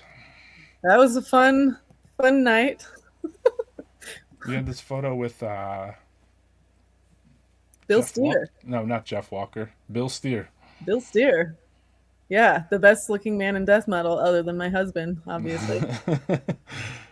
I love when people like I've gotten a bunch of like rock shots through the years. I played guitar in this one band too, especially, and I had like a Les Paul shaped Ibanez, like a 77 Ibanez. And everyone would be like, "Oh my god, I thought that was Bill Steer in the photo." Which is like, Right. you know, Yeah, he has that I'm Ibanez. I'm sure. Well, he has real Les Pauls, but mine's just a lawsuit version. But but yeah, I mean, he's a total hunk. So like, Are you into like a lot of guitar and bass collecting? I didn't even ask. I usually ask those questions on here. I'm usually pumping um, people about their equipment. yeah, I do have a lot of guitars and basses. Yeah. What do you like? What are what's your Um, favorite guitar and what's your favorite bass? my main like stage bass for the last like uh 9 years has been an 84 BC Rich Stealth NJ series. It has a Kaler on it, bridge on it, which Mm, is super funny. And I try and utilize it in whatever, just for even for like some plunges, because like most of the bands I play in tune so low, like I can't do a bass dive bomb on a bass that's tuned to A. right. It's just like boo. And you play with your fingers, you said. Yeah, I do. Um, but I use that mostly. That's like my go-to. Although like the worth of those is gone up significantly. It's like quadrupled since I bought it. I bought that bass in like 2014, I believe. And I didn't really use it then because I was still using my 84 Alembic Exploiter. It's the Explorer shape that John Entwistle had Alembic make for him. You'll see a lot of photos from him in like his like solo career and later Who era, and he's playing the Exploiter shape, and some of them have a different headstock than the one that I have. Mm, But yeah, that's my probably favorite one to play because of its playability. It's very smooth. It's like very giving. It's great. It's the one I also bought off of Tim Lehigh, who did the Scloex logo, okay. to circle back to that. Yeah. And then since you own a guitar, obviously, what's your axe? I own a few guitars. Oh yeah. Yeah, I did a lot of writing on Jackson Dinky that has like weed leaves lacquered to which we call the danky. Okay. Um, my ex-boyfriend bought it off of like a couch surfer that was like staying at his place in Oakland on his way to trim weed in like Humboldt County or whatever. And he was like, this guy was going to all these like music shops and trying to sell this guitar, and they were like, dude, you fucking are these real weed leaves? Like, this is illegal. I can't have this in my shop. Mm, And so he sold it to my ex-boyfriend for like $100 or something. And then my ex-boyfriend wasn't like a super extreme metal guy, and he was like, here, do you want this? So that was my first guitar. okay. And now I actually had my friend make a bootleg Stealth, which I have right here. It's like Bring it on. got the Stealth body, and then it has a Outlaw BC Rich like shredder neck. So it's kind of Frankensteined on there. I just got a new Let's see the body again a little better up top. Cool. I just got I got 2300, like custom 2300 bridge to install, and my bandmate from Mortuous, Alex, works for EMG, so he sent me some pickups so I can switch that out. But I do a lot of playing on that now too, and a lot of writing. Then I have see an MPEG AMG 100. I've got a 70, which is like the Dan Armstrong, so like the clear lucite guitar. It's the same exact shape and neck and pickup and stuff, except the body's made out of wood instead of lucite. And then I Some have of a our watchers are into guitars and amps and all that stuff. So I wanna be equal opportunity here too. Just to even for myself, like I like when people show their equipment and their guitars and talk about the ramps and all pedals. yeah. I mean, I have so many more to talk about, but yeah, I have a Yeah, I lot of mean stuff. you're in a homestead too with like organs and like keyboards and stuff. Am I correct? Yes, I'm looking at a whole synth setup in the corner, and there's like two Space Echoes and some Moogs and Oberheim, and Does that, like, does that bring you back to your grandmother's house where you had the piano? Would you ever go on it? um, I noodle on it every once in a while. Paul gets a lot of enjoyment out of that when I do it, even though it's like, I have no clue what I'm doing, but I can make sounds, I guess. Yeah, Um, I mean that's what it's for, and I mean that's what our musical equipment's for. You know what I mean? Beyond us just talking about bands. mhm. Sometimes I want some of these episodes to be like a little historic. You know what I mean? And that way, there's other people out there that want to play. There's other women and girls that might watch this, Erica. You know what I mean? Just to be Yeah, honest, and I want yeah. them to be like, you know what, like what was she talking about? I need to pause that part, and I need to maybe go out and get that pedal, or I need to, Oh like, yeah, that's my next level. for sure. No, I can appreciate that a lot. Someone asked about how about that Laney amp from Asunder? Yeah, There I you go. bought as when I played guitar in Thema Coffin, which was like a stenchcore crust band from Oakland in like 2014. And I was playing out of like a Sun concert lead then, and I was borrowing it from my ex-boyfriend because I only had bass gear at that time.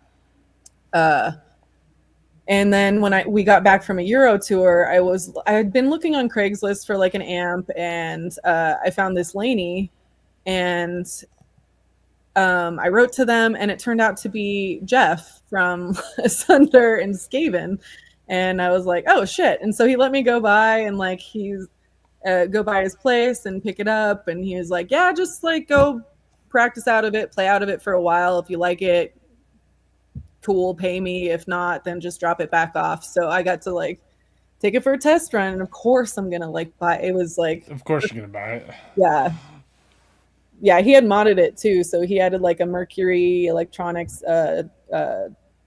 trans the fuck is it called? Trans not what transformer. Paul came and I'm like, what the fuck is it called? Can I get Um, my reinforcements? I know. I It's also hard. It's like another disconnection because like I wasn't the person that like installed it, or switched understand. it So out. are you into working on all your equipment and it's Um, become part of your regiment? I I noticed there was a blood incantation or spectral voice guitar guy.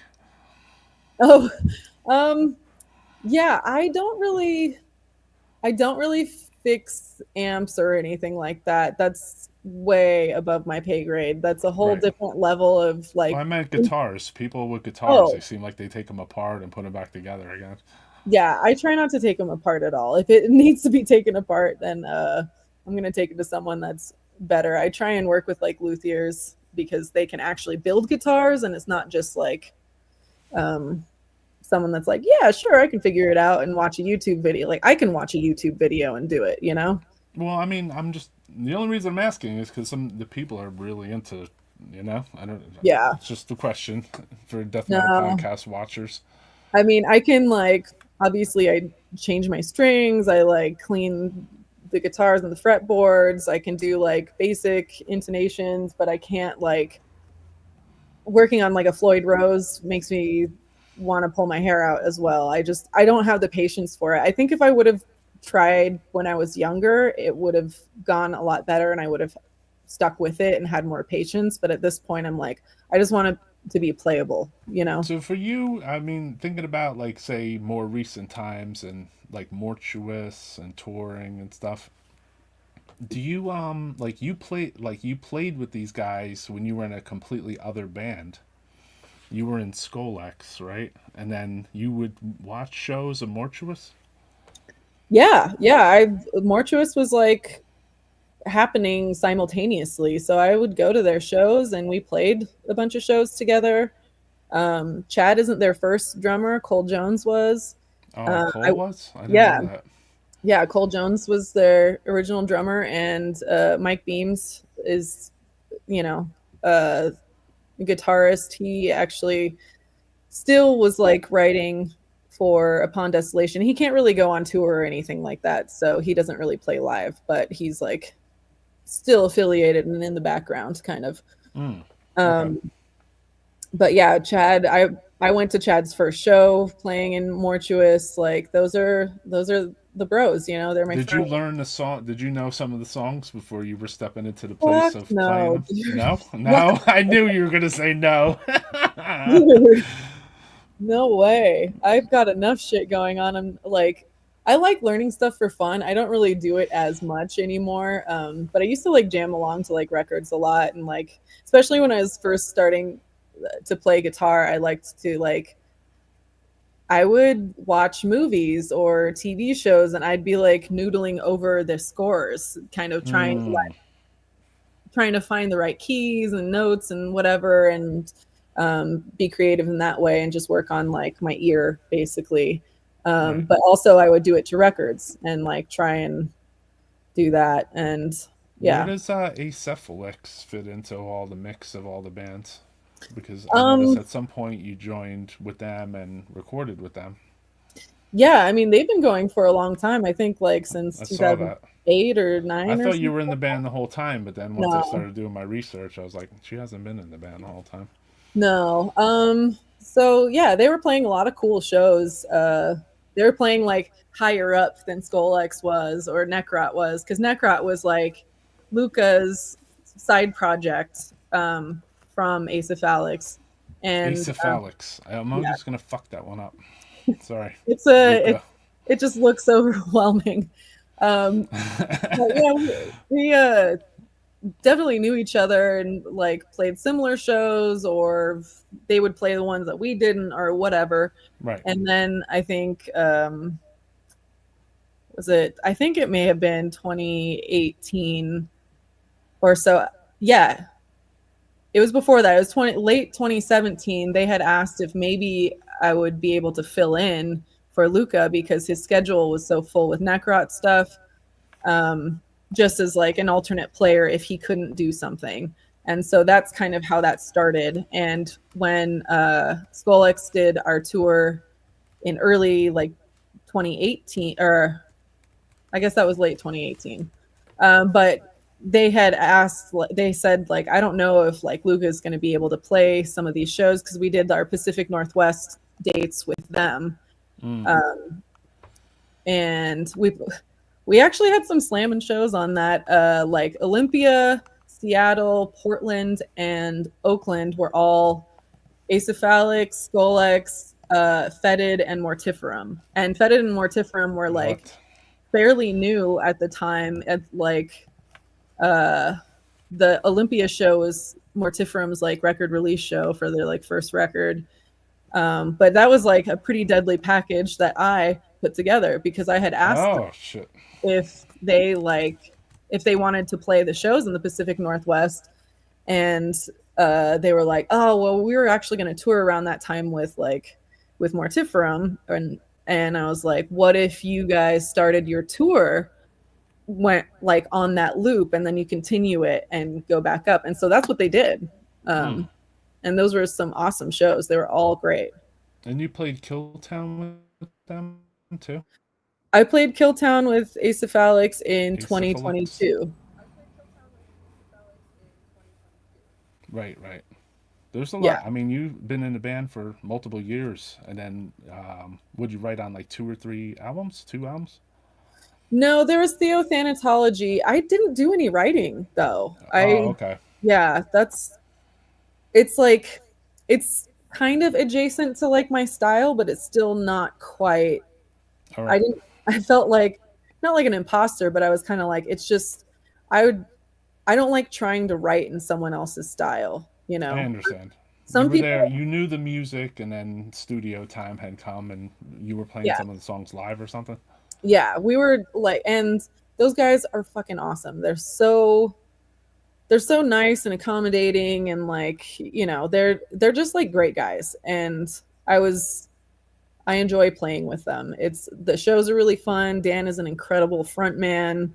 He just gets the crowd going. He's grabbing everyone and fucking crowd surfing the whole time. At Killtown, actually, like, because he had taken his shirt off and the crowd had thrown him back on the stage a number of times, and he had, like, his back was raw. It was bloody. We had to find a pharmacy after the show to get something for his wounds because he had, like, open wounds from... He went off so bad.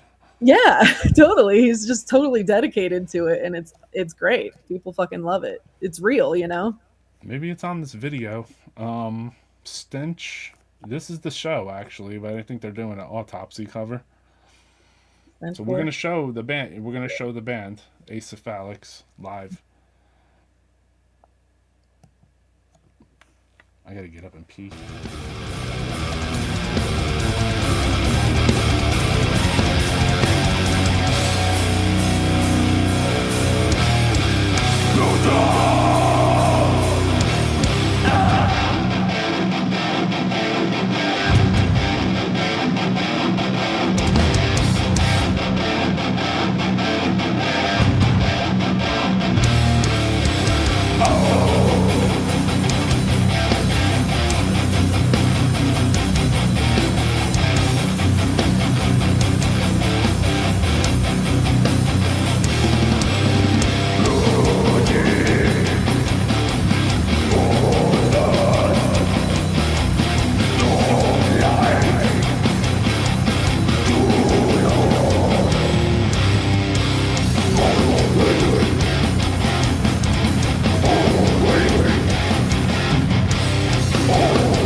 DMP Death Metal Podcast. So I hope you guys like the songs. That was sick. Good crowd.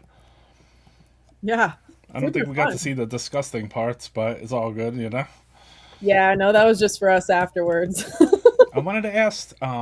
This is something that I'm on. It's an ongoing thing that I think about. I don't think about it much. Like I noticed that like over the years, between like say like the last like 10, 15 years mostly, there's so many more like females that are in the death metal scene, and everyone like there's no like sexism against them. It doesn't feel like, which I think is awesome. You know what I mean? Don't know entire. I mean, there's more women. You know what I mean? Women are taking over death metal, just so you know, because like I don't, you know, this is my opinion now. You know what I mean? Yeah, I mean, there's more now than ever. That is yes. But I don't think it's quite as. I still don't think we're quite there yet, as far as being completely accepted or not. Like, I don't know. It's complicated. That's not good. Yeah. You know what? I think like in a long game, you know, being a metalhead fan for all my life, you know what I mean? Like I noticed I was like, there's ain't too many females at the show, and there ain't too many. For sure. And then there was never any on stage. Like if one was on stage, we were like, holy shit, you know? So like as time went on, especially the last like 3 years, I say, the heaviest, there's way more females into death metal than I've seen in fucking decades, you know what I mean? I mean, I've always tried to incorporate like other women in like the shows that I booked in Oakland, especially, and like on those tours I would try and work with like at least like a female promoter, if not have at least one other band that has like a woman in it. I'm just talking about it because I noticed it, and you're a female, and I never talked about it on here, so I figured it would be interesting, you know? Yeah, I mean, it's, yeah, again, I don't think we're quite there yet all the way. I do feel like I am generally respected, especially because I have been doing it so long and I'm still doing it, and I'm not like, Right. I don't know, but I did have a lot of people, talking down to me, or, I'd show up to a show that I booked that my band is playing in my van on my fucking gear. And, the door guy is like, sorry, it's only band members. And I'm like, eat my fucking ass. Like, Oh, shit. I gotcha. It's like, kind of, it's pretty insulting. Or they're just like, oh, merch goes over here, and I'm like, yes, I'm setting up merch, but also I'm playing, like, right. Don't assume what someone's doing. Yeah, like I'm someone's girlfriend. Yeah. Yeah, there's a lot of cool death metal females. Me and Chelsea. You know what I mean? Chelsea. Yeah, I love Fetid. Awesome band, Yeah. Can you talk about this photo? Yeah, that's my dude. No, that's Casey Lynch that plays guitar in Witch Vomit now. We also played in Trepanation together. I was visiting her one time because I would visit Portland a lot, just for no reason, if there was like a show, or even if not, just to hang out with like a lot of friends. And she had this this thing booked for, I think it was like Marshall headphones, or they were going to try and come up with like an app or something. So they wanted these like shorts that were about like music history. And so this one was the Led Zeppelin Mud Shark incident kind of thing. And the Mud Shark. I gotcha. And so they dressed her up like Robert Plant and like glued like the fucking happy trail and the chest hair and the there was a banana in her pants all day. And she got me cast as a groupie. So I got paid, and it paid for my flight and whatever. So, and we got to have a good time filming that. So that's a funny thing. And it never came out. That's what really sucked. Of course. Like, it never comes out. We saw a cut of it, and it was hilarious. But yeah, it never came out, unfortunately. Someone's got to have it. They got to leak it. Trepanation was sick. I got to see them in the Florida run with Undergang's first tour. That was not Undergang's first U.S. tour. I mean, maybe full U.S., but they had toured in the U.S. before that. Yeah, but I always got confused with him too. I was like, "Yeah, your first tour." He's like, "No." They played multiple times. I was like three behind. I'm like, "Holy shit, dude!" Yeah, I think David from Undergang was actually at that point filling in on guitar, because after the first like 2 or 3 shows, the second guitarist for Trepanation went home and was like, I don't want to do this or something. And so David started learning the songs on the road and filling in and playing more and more of the set as it went along. That was before I joined. But yeah. Erika is freaking awesome. Keep tearing shit up, girl. Thanks, Bob. Yeah, man. I mean, we covered a lot of the bands. I mean, I didn't talk too much about Mortuous, Do you want to talk about anything? I mean, they asked me to play in the band in early 2023. We had played a lot of shows together I noticed throughout the years. I sent Louis a bunch of like flyers and photos and stuff, so he got to see those. And we had a split that came out it was one of the first releases on Chad's label, Carbonized Records. Right. So Scloex and Mortuous did a split 7-inch, and well, they had releases out with Transylvanian recordings years ago. Yeah, I think he was mostly doing tapes at the time. He's since branched out to doing some vinyl and has been putting out some cool stuff. And Sonny's other band, Vorlust, was actually his partner's band, Marcel. It's her brainchild. People stay busy over there, man. There's a lot of different people doing different moves and different bands and tapes and records and recordings, Yeah, I do miss being like in a centralized location where everyone is in the same place. They might be busy, they might be on tour, but like their home is in one place. And I do miss having that a little bit, because you can be a little bit more spontaneous when there is some extra time. It's like, hey, do you want to go down to the practice space for a little bit? Or, you know, you have more of an opportunity to versus where you live now. I understand. Yeah, everything has to be really planned out, and I don't want to say sterile, but it doesn't feel like, and it's not forced, it's not sterile, but it's a whole different way of going about it, and you have to be very proactive and like more organized. It's not quite, yeah, it's not quite as spontaneous, I No, I guess. get it. I moved 3 hours from my house, and my whole life like flickered. You know what I mean? Just it went from just, you know, I could go to a show every night, all week for a week straight if I really wanted to. I usually went to like 3 or 4 to Yeah. like nothing. Yeah, I mean, To be it like, like all right, all that stuff is 4 hours away if you want to go. there's barely anything that plays in Denver that, I mean, it's, you can't compare it to the Bay. When I Right. first moved to the Bay, there's like, and it's still happening, I think, but there's like multiple shows that you want to go to on the same nights. So it's like, not only are you going to shows throughout the week, but then it's like, ah, fuck, like my friends from this band are here at this one. So you like show hop, you know, it's like, oh, I can Right. catch them opening at this one, and I can catch them like headlining at this. And that was super fun. It was also kind of exhausting and overwhelming, but Right. like, No, it's active. That's an active metal scene. You know, that's an active show scene. You know, club scene. So it's yeah, not a bad thing actually. It's kind of no, cool to me. You know. there is I, like a scene here in Denver, but it's quite a lot different, and it's definitely very small in comparison. right. Interesting.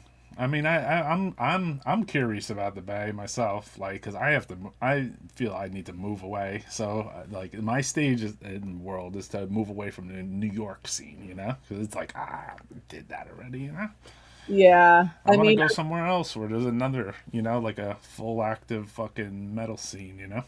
I will say that when I left in like 2016, and I had like rent control on my apartment, and I lived on like Mm, Telegraph Ave, like above businesses. I was like behind, like one block away from the Omni, which was like a venue that had closed like since I moved there for sure. But they had like, that's where like Carcass and fucking Bolt Thrower right. and all those bands played at the fucking Omni.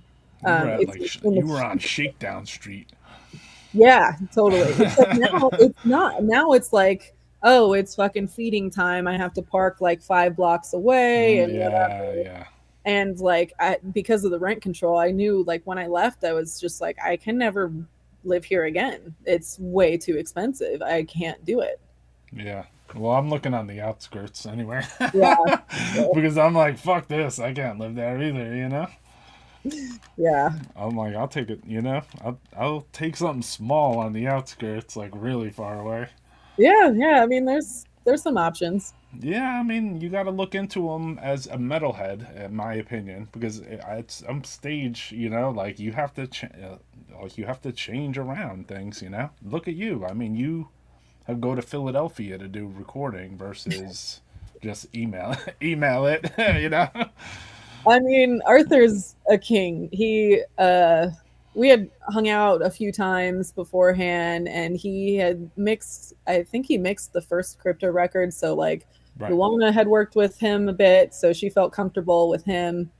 And yeah, I don't know. I just got to like talk to him, get to know him, and like tell him about the project and the vibe of it. And he's just, I he was think it's awesome. cool you took, yeah, you go a little extra, you know what I mean? Yeah. Erika has the metal scene. She said it wasn't very good.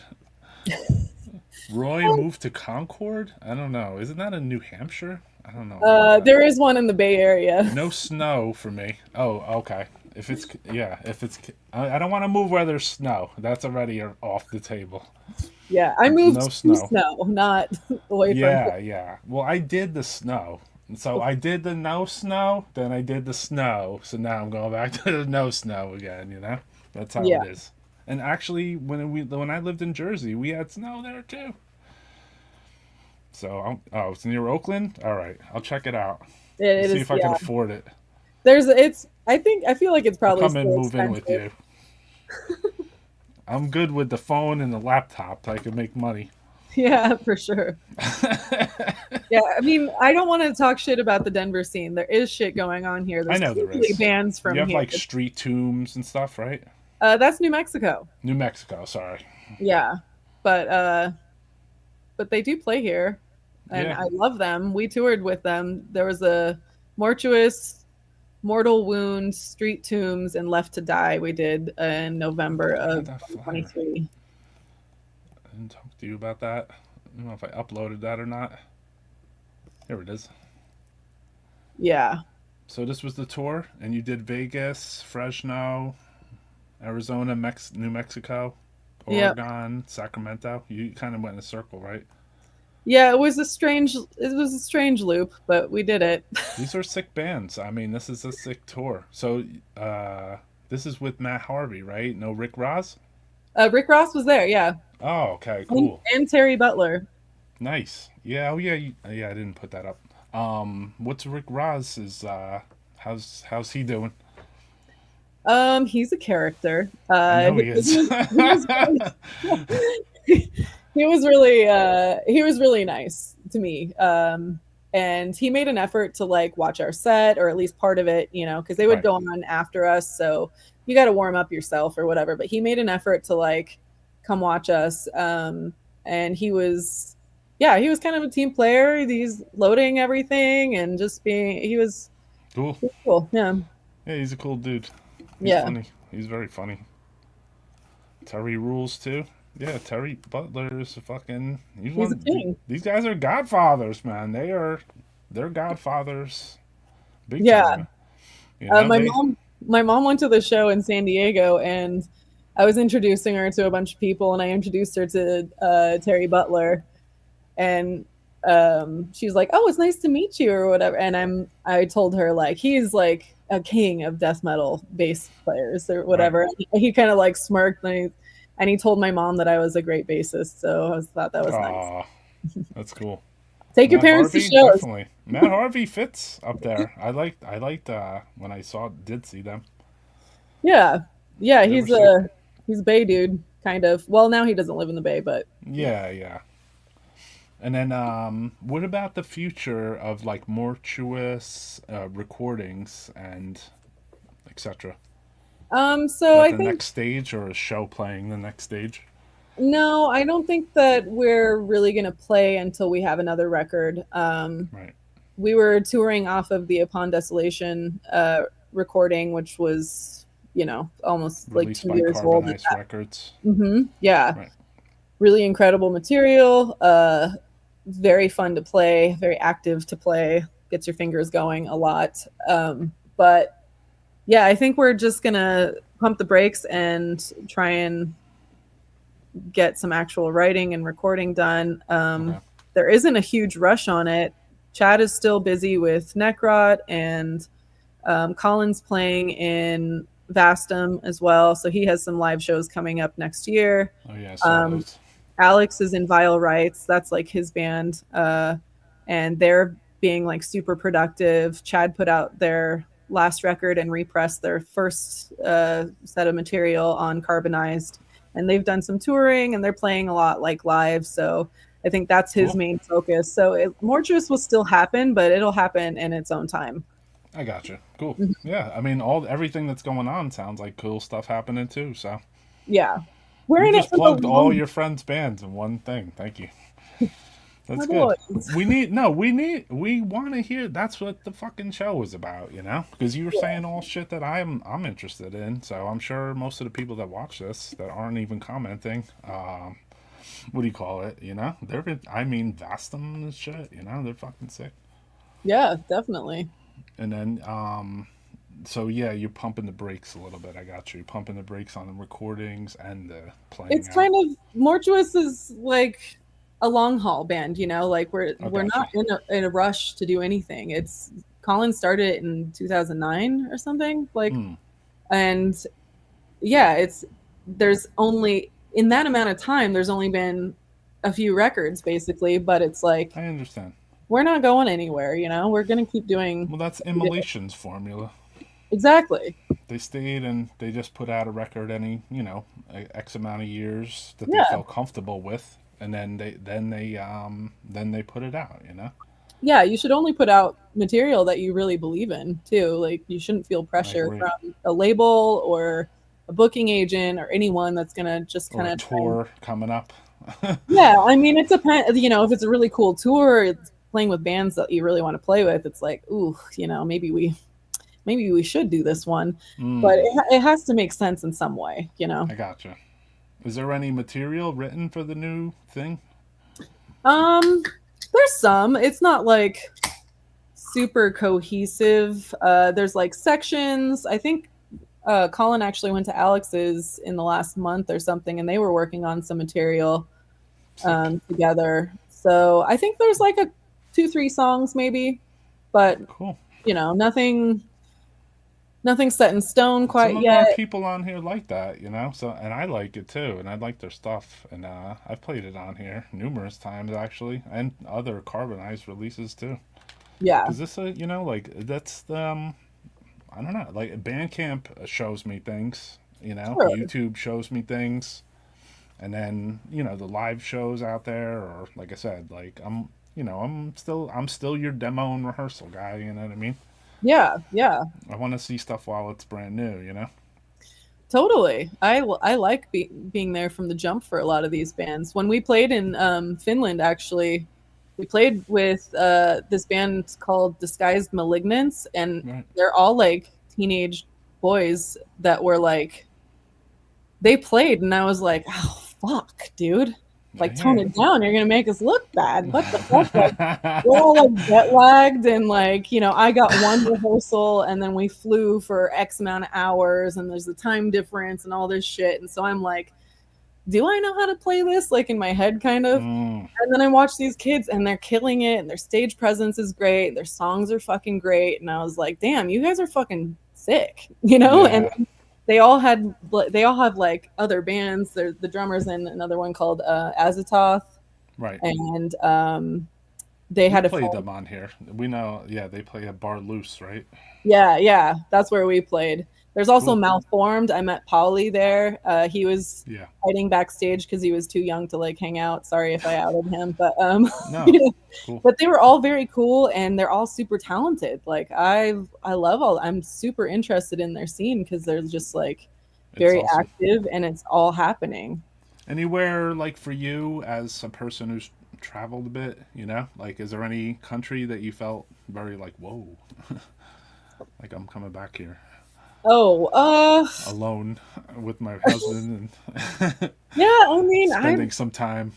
I've traveled a lot. In high school, I was an exchange student in Germany, so I Okay. got to spend. I went to the summer semester in outside of Dresden, in like the former eastern part of Germany, and so and then after my semester there, we did like a bus tour that was like around Europe. So that was like really my first tour, and it was Okay.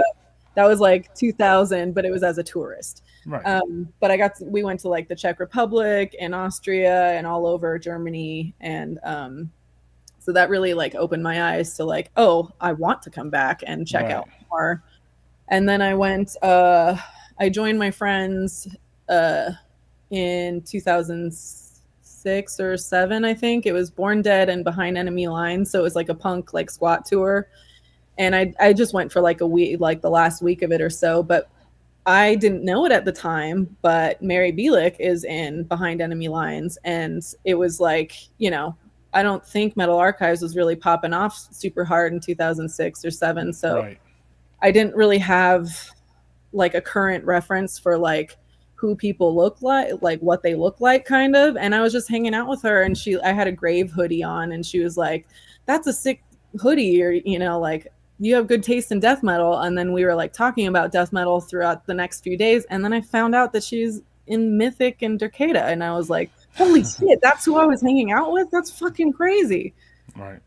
But we've been friends ever since, and I've stayed at her house. She gave me like 2 copies of the Mythic 7-inch, and like she put me up when I was driving Saviors. Like I stayed at her place and dropped them all off somewhere else. And yeah, she was just Ground. very accommodating, and like she made like a lunch for me the next day and had it like Shout out to Mary. dude, Mary, she's my girl. I love her so much. But yeah, she's been someone I've looked up to for a long time, long time, and you know, did not disappoint when I met her. She's super inspiring. She's still playing music. She's still humble. She's just doing it because she loves it, and that's Definitely. something I wanted to always do as well. Yeah, that's cool. Yeah, she's always been cool. Yeah, Yeah, shout out to Sharon. Shout out to Dana. Shout out to Sharon. Mary. Yeah, Yes, indeed. Shout out to Jill. All my people right there. yeah. We just played with Derkata again because Derkata played Killtown in 2018, and that's when I was like, oh my god, we're playing the same fest as them and Rune Magic, and this is fucking insane. This is like a dream come true for me. Right. And so that was fucking awesome. And I had obviously already known Mary, and I know Robin as well. Yes. This is a crazy fest. That was a crazy lineup, right?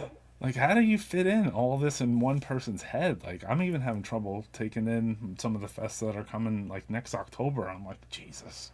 Dude, it was fucked up. It was just constant. You're just going from room to room to stage to stage. Right, because every single band on the flyer is, like, one I kind of like, you know? And there's the ones that I haven't heard. Those are the ones I want to see the most, you know? So this is... Yeah.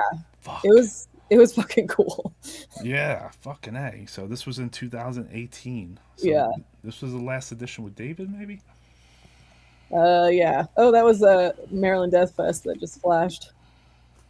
Yeah, this looked just brutal, and you had your nihilist fucking shirt on too, so I had to throw it in here. Neck. Yeah, Chris Moore is behind me. I was really excited to play a show with Chris Moore. That was with Contusion. Let's see, we got a couple more photos. You talk about this one? Yeah, that was in 2012. Scloex played with Limbs and Infernal Stronghold, and I can't remember who else. It was a warehouse show. And yeah, that was with Chad and Clint Roach, who played in Limbs and later Mortuous, and then I replaced him in Mortuous. Let's see what else we got here. From Finland? This is Disguised Malignant? Yeah, Disguised Malignants. But I still call them Disguised Malign. They couldn't fit it on there, but that's with those guys. It was funny. They were like, yeah, we got to go to school in the morning or whatever. I don't know if I think a couple of them had graduated already. A flannel. Yeah. You know it's finished when someone has a flannels on. Dude, they're sick. They're sick kids. Here's an old photo, maybe. That's from the 2018 Scloex tour. That was in San Jose. It's with Fern from Deathgrave, Rhea from Cartilage, and what's her name from Depegus? I don't know. Starts with a K or a C? Oh, yeah, the singer from Depegus? Yeah. Yeah, man. Fuck all right, babe, I love you. I forgot your name. This is a sick fucking photo. Yeah. I've been drinking. Hey, I know how I'll remember it as soon as we hang up. And of course. Damn it. I mean, you're talking to the person that had to make a commercial, multiple ones, about 7 fucking band names, you know? Like, I had, and pronounce your name in there, too. This is going to bother me. Without asking. Her name is Claire. Okay. Yeah. What do you call it? Without asking, like, I didn't ask what your last name was. I'm like, fuck this one up, Roy. Osterhout. So let me see what else we have here we could show too. Old Necrot. That was at the first Necrot show in Portland in 2012 at the. This is fucking sick as fuck. Yeah, I took that on my camera. They had just hung up their backdrop, so it was like the first show with their backdrop. And these are people that you eventually or did multiple bands and shows with, right? Absolutely, yeah. Yeah, so we like you have a core of multiple ass bands when I show this. Yeah, Sonny, I hooked him up with. I introduced him to the Necrot guys, and then he later played in Scloex, and so did Chad. Chad played drums in Scloex for 2 shows. He played at that Killtown, Cool. and we had a warm-up show at Eli's a couple months before that on the Spectral Voice tour. So Paul like double dutied and basically barely got half of a rehearsal in, kind of. No, it's still cool though. Yeah. You don't mind talking about these, right? These are cool photos. Thank you for sending them too. Yeah. This is from the 2013 Decomposing the West tour. This is Undergang, Scloex, and Necrot. That's Nice. Sam Osborne next to David Mikkelsen. That's Youssef with the flannel. That was in my van. It was like... This was the old van? That was my van. I built the loft with my friend that does like prop stuff and stage stuff for like Ghoul and Guar. Your death metal is fucked, dude.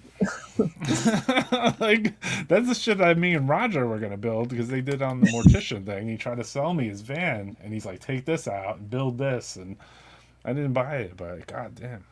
I did it. Yeah, you did it. Hey, yeah. pat your back.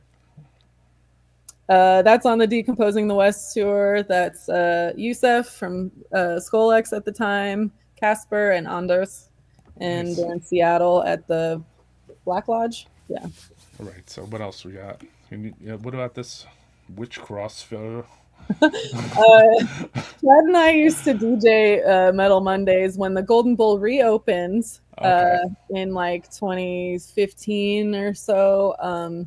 We started the Metal Mondays back up there, and so that was one of the nights. Here's what I didn't ask about earlier. It says cultic picture. Ask. Oh, okay. That's from the filming of the Stargate, the Blood Incantation music video / film. It's like 22 minutes long. I am in the first I have a small role in it, but I did help a lot behind the scenes and in the Awesome. production of it. I helped with makeup and costumes and set decoration and stuff like that. When was this taken? That was July. Wow. Yeah, this is cool. Thank you for showing that. That was very cool.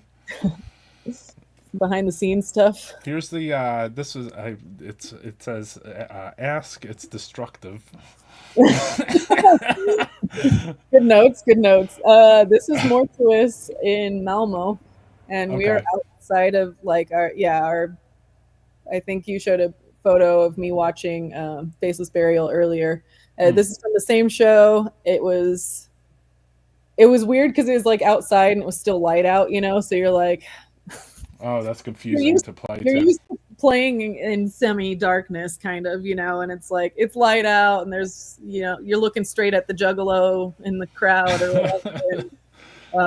But it was a fun time. We had a really fun night. We went to the hotel and partied afterwards. And then the next day was the first day of Unearthed Morbidity, David Mikkelsen's fest in Copenhagen. Sick. So this one takes us back a little bit too, this one I thought was destructive in a way.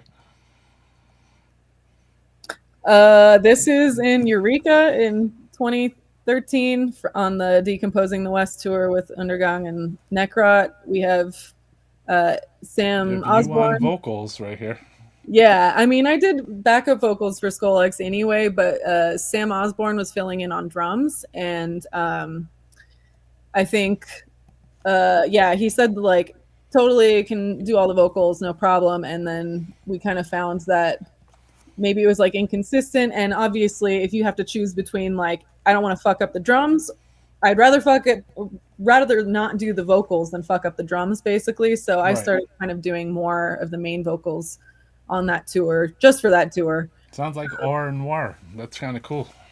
So they switch around to figure out all right, I'm going to play the drums for this one because I don't want to play this and that at the same time. So cool. Well, had I had known that, I would have practiced. I would have practiced because I kind of just had to start stepping up on the spot. Oh, there's supposed to be stuff here, and I was just okay, I gotta try and pull this off. Yeah. So, I mean, I think we covered a lot of stuff here, too. I mean, beyond me just asking a question about one more thing that I'm going to outro the show with. Abysmal Dimensions. Abysmal Dimensions. That is a funeral doom band that Paul had from Salem, Oregon, which is where he's from. Okay. And he had like a rehearsal like tape or something. Someone tried to say it's the official demo. It's not. It's like literally in a basement. You can hear his like roommate like hammering something in the background. So, it's like that's not the real recording. But yeah, we played Killtown 2019. So I played Right. Killtown 3 times. Wow. And it was the first and only show that Abysmal Dimensions has I was gonna ever say had. the band seems very obscure, you know. It's very obscure, but it's also, funeral doom. It's not, I think yeah, they had wanted us to take a segment of the song because the song is like 25 minutes long or something, and we just played that and that was it, you know. Right. Um and for the like compilation tape, they were like, well, just take a segment of it, and we were like, no, that's not how that works. It's a Right. That's it's a our song. whole fucking story or whatever. Right. I didn't have anything to do with writing it. Paul was the only original member in it, but Okay. we had Eli from Spectral Voice I saw and that. Curse on drums, and then Isaac was playing second guitar, and then me on bass. Um, and it That's what the happened. death metal podcast fans. This is what these are the weird. These are our own little personal archives of like death metal, like metal archive version, the live action version. You Yeah, know? I mean, we might record at some point, but I think that we might also not play in the US. Like we talked, Funeral Moth played and from Japan, and we were talking to them about Wow. doing something, or it'd be cool to do something with Corrupted or Anatomia or something. It'd be cool to go to Japan. We're like, that Right. should be the next place. Let's just skip the US entirely. Yeah. I mean, you're pretty well traveled, so I mean, you can, I mean, if you can write your ticket to do it, then I mean, why not? You know. You have a band that's working on something too, so like you're putting in your work. You know what I mean? Yeah, for sure. So I mean, it's like a ticket to Japan is like $700, like $900. You know what I mean? So like, in real reality, like it's not an unobtainable dream, you know. So and then if No. you want to budget that into your thing, I mean, it's I mean the listeners I hope could understand and know and care about stuff like that because if you put your mind to certain things, you could do them. You know what I mean? Yeah, I mean, you have to look for the opportunity and take it. Sometimes it's like you have to just pull the trigger and buy the ticket and then figure out how you're going to make it happen. But Exactly. it's about like taking the risks because I'd rather have a lot of those experiences within reason, like I don't want to like bankrupt myself just to I've go done to a that this festival. past year. Yeah, I did that this past year. I bought tickets to go one place and then plane tickets, and then I didn't go. And then, like, I've done it before, too. Like, I'm just like, it would have been cool to go.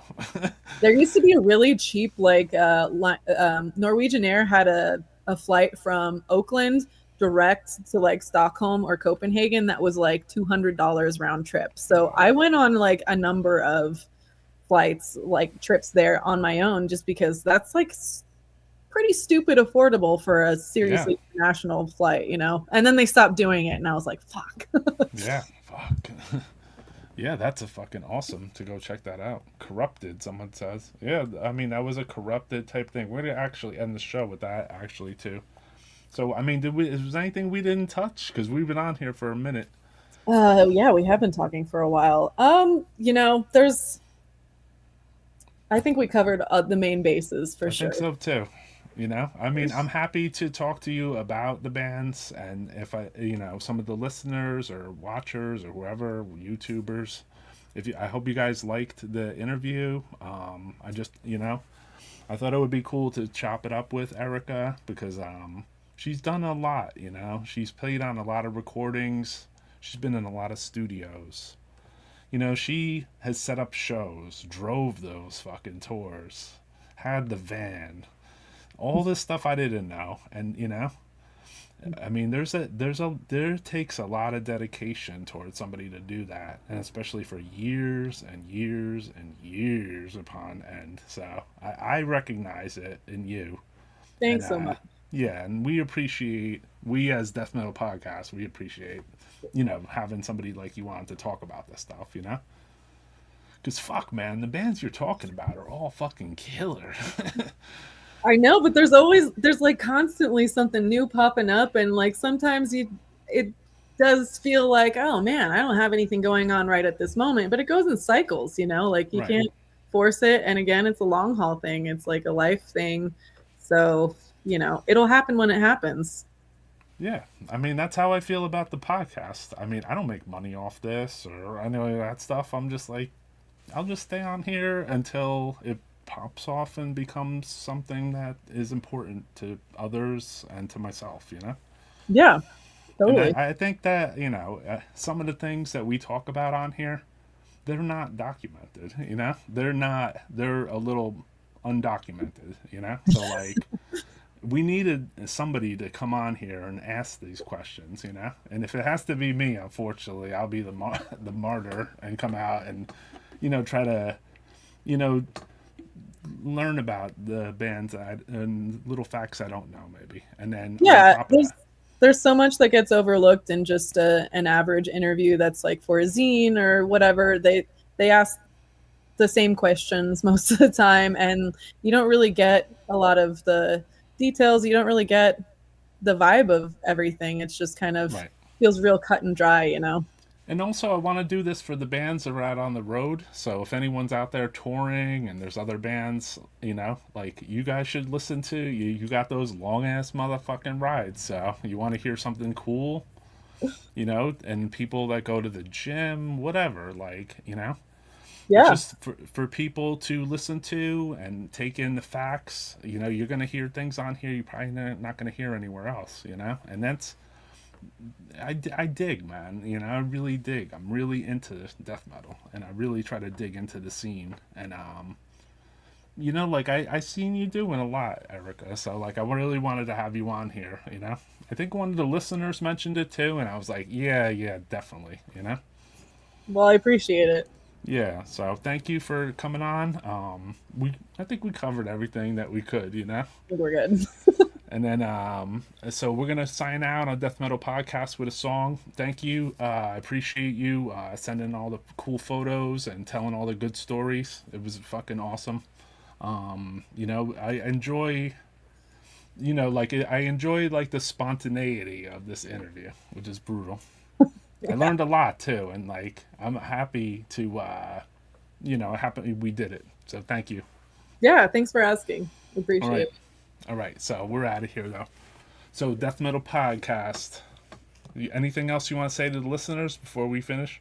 No, thanks for tuning in and chiming in, and I appreciate you guys watching and listening to the bands. And yeah, keep doing it.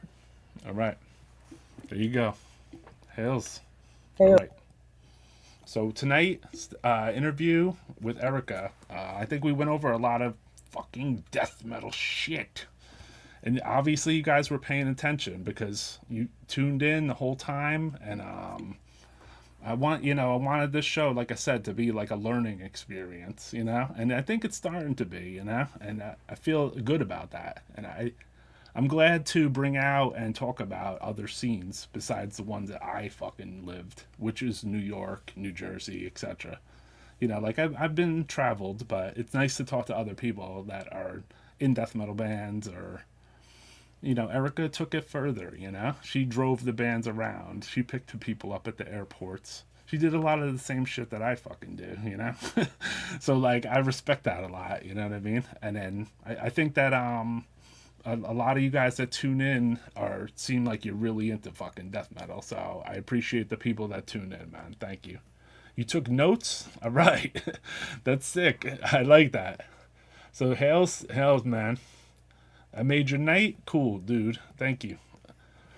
It was cool to do this. I really think this was a sick interview. So I'm gonna play a piece of this song and then I'm out of here. This was the fucking band that'll only play Japan. We're just gonna play a little piece.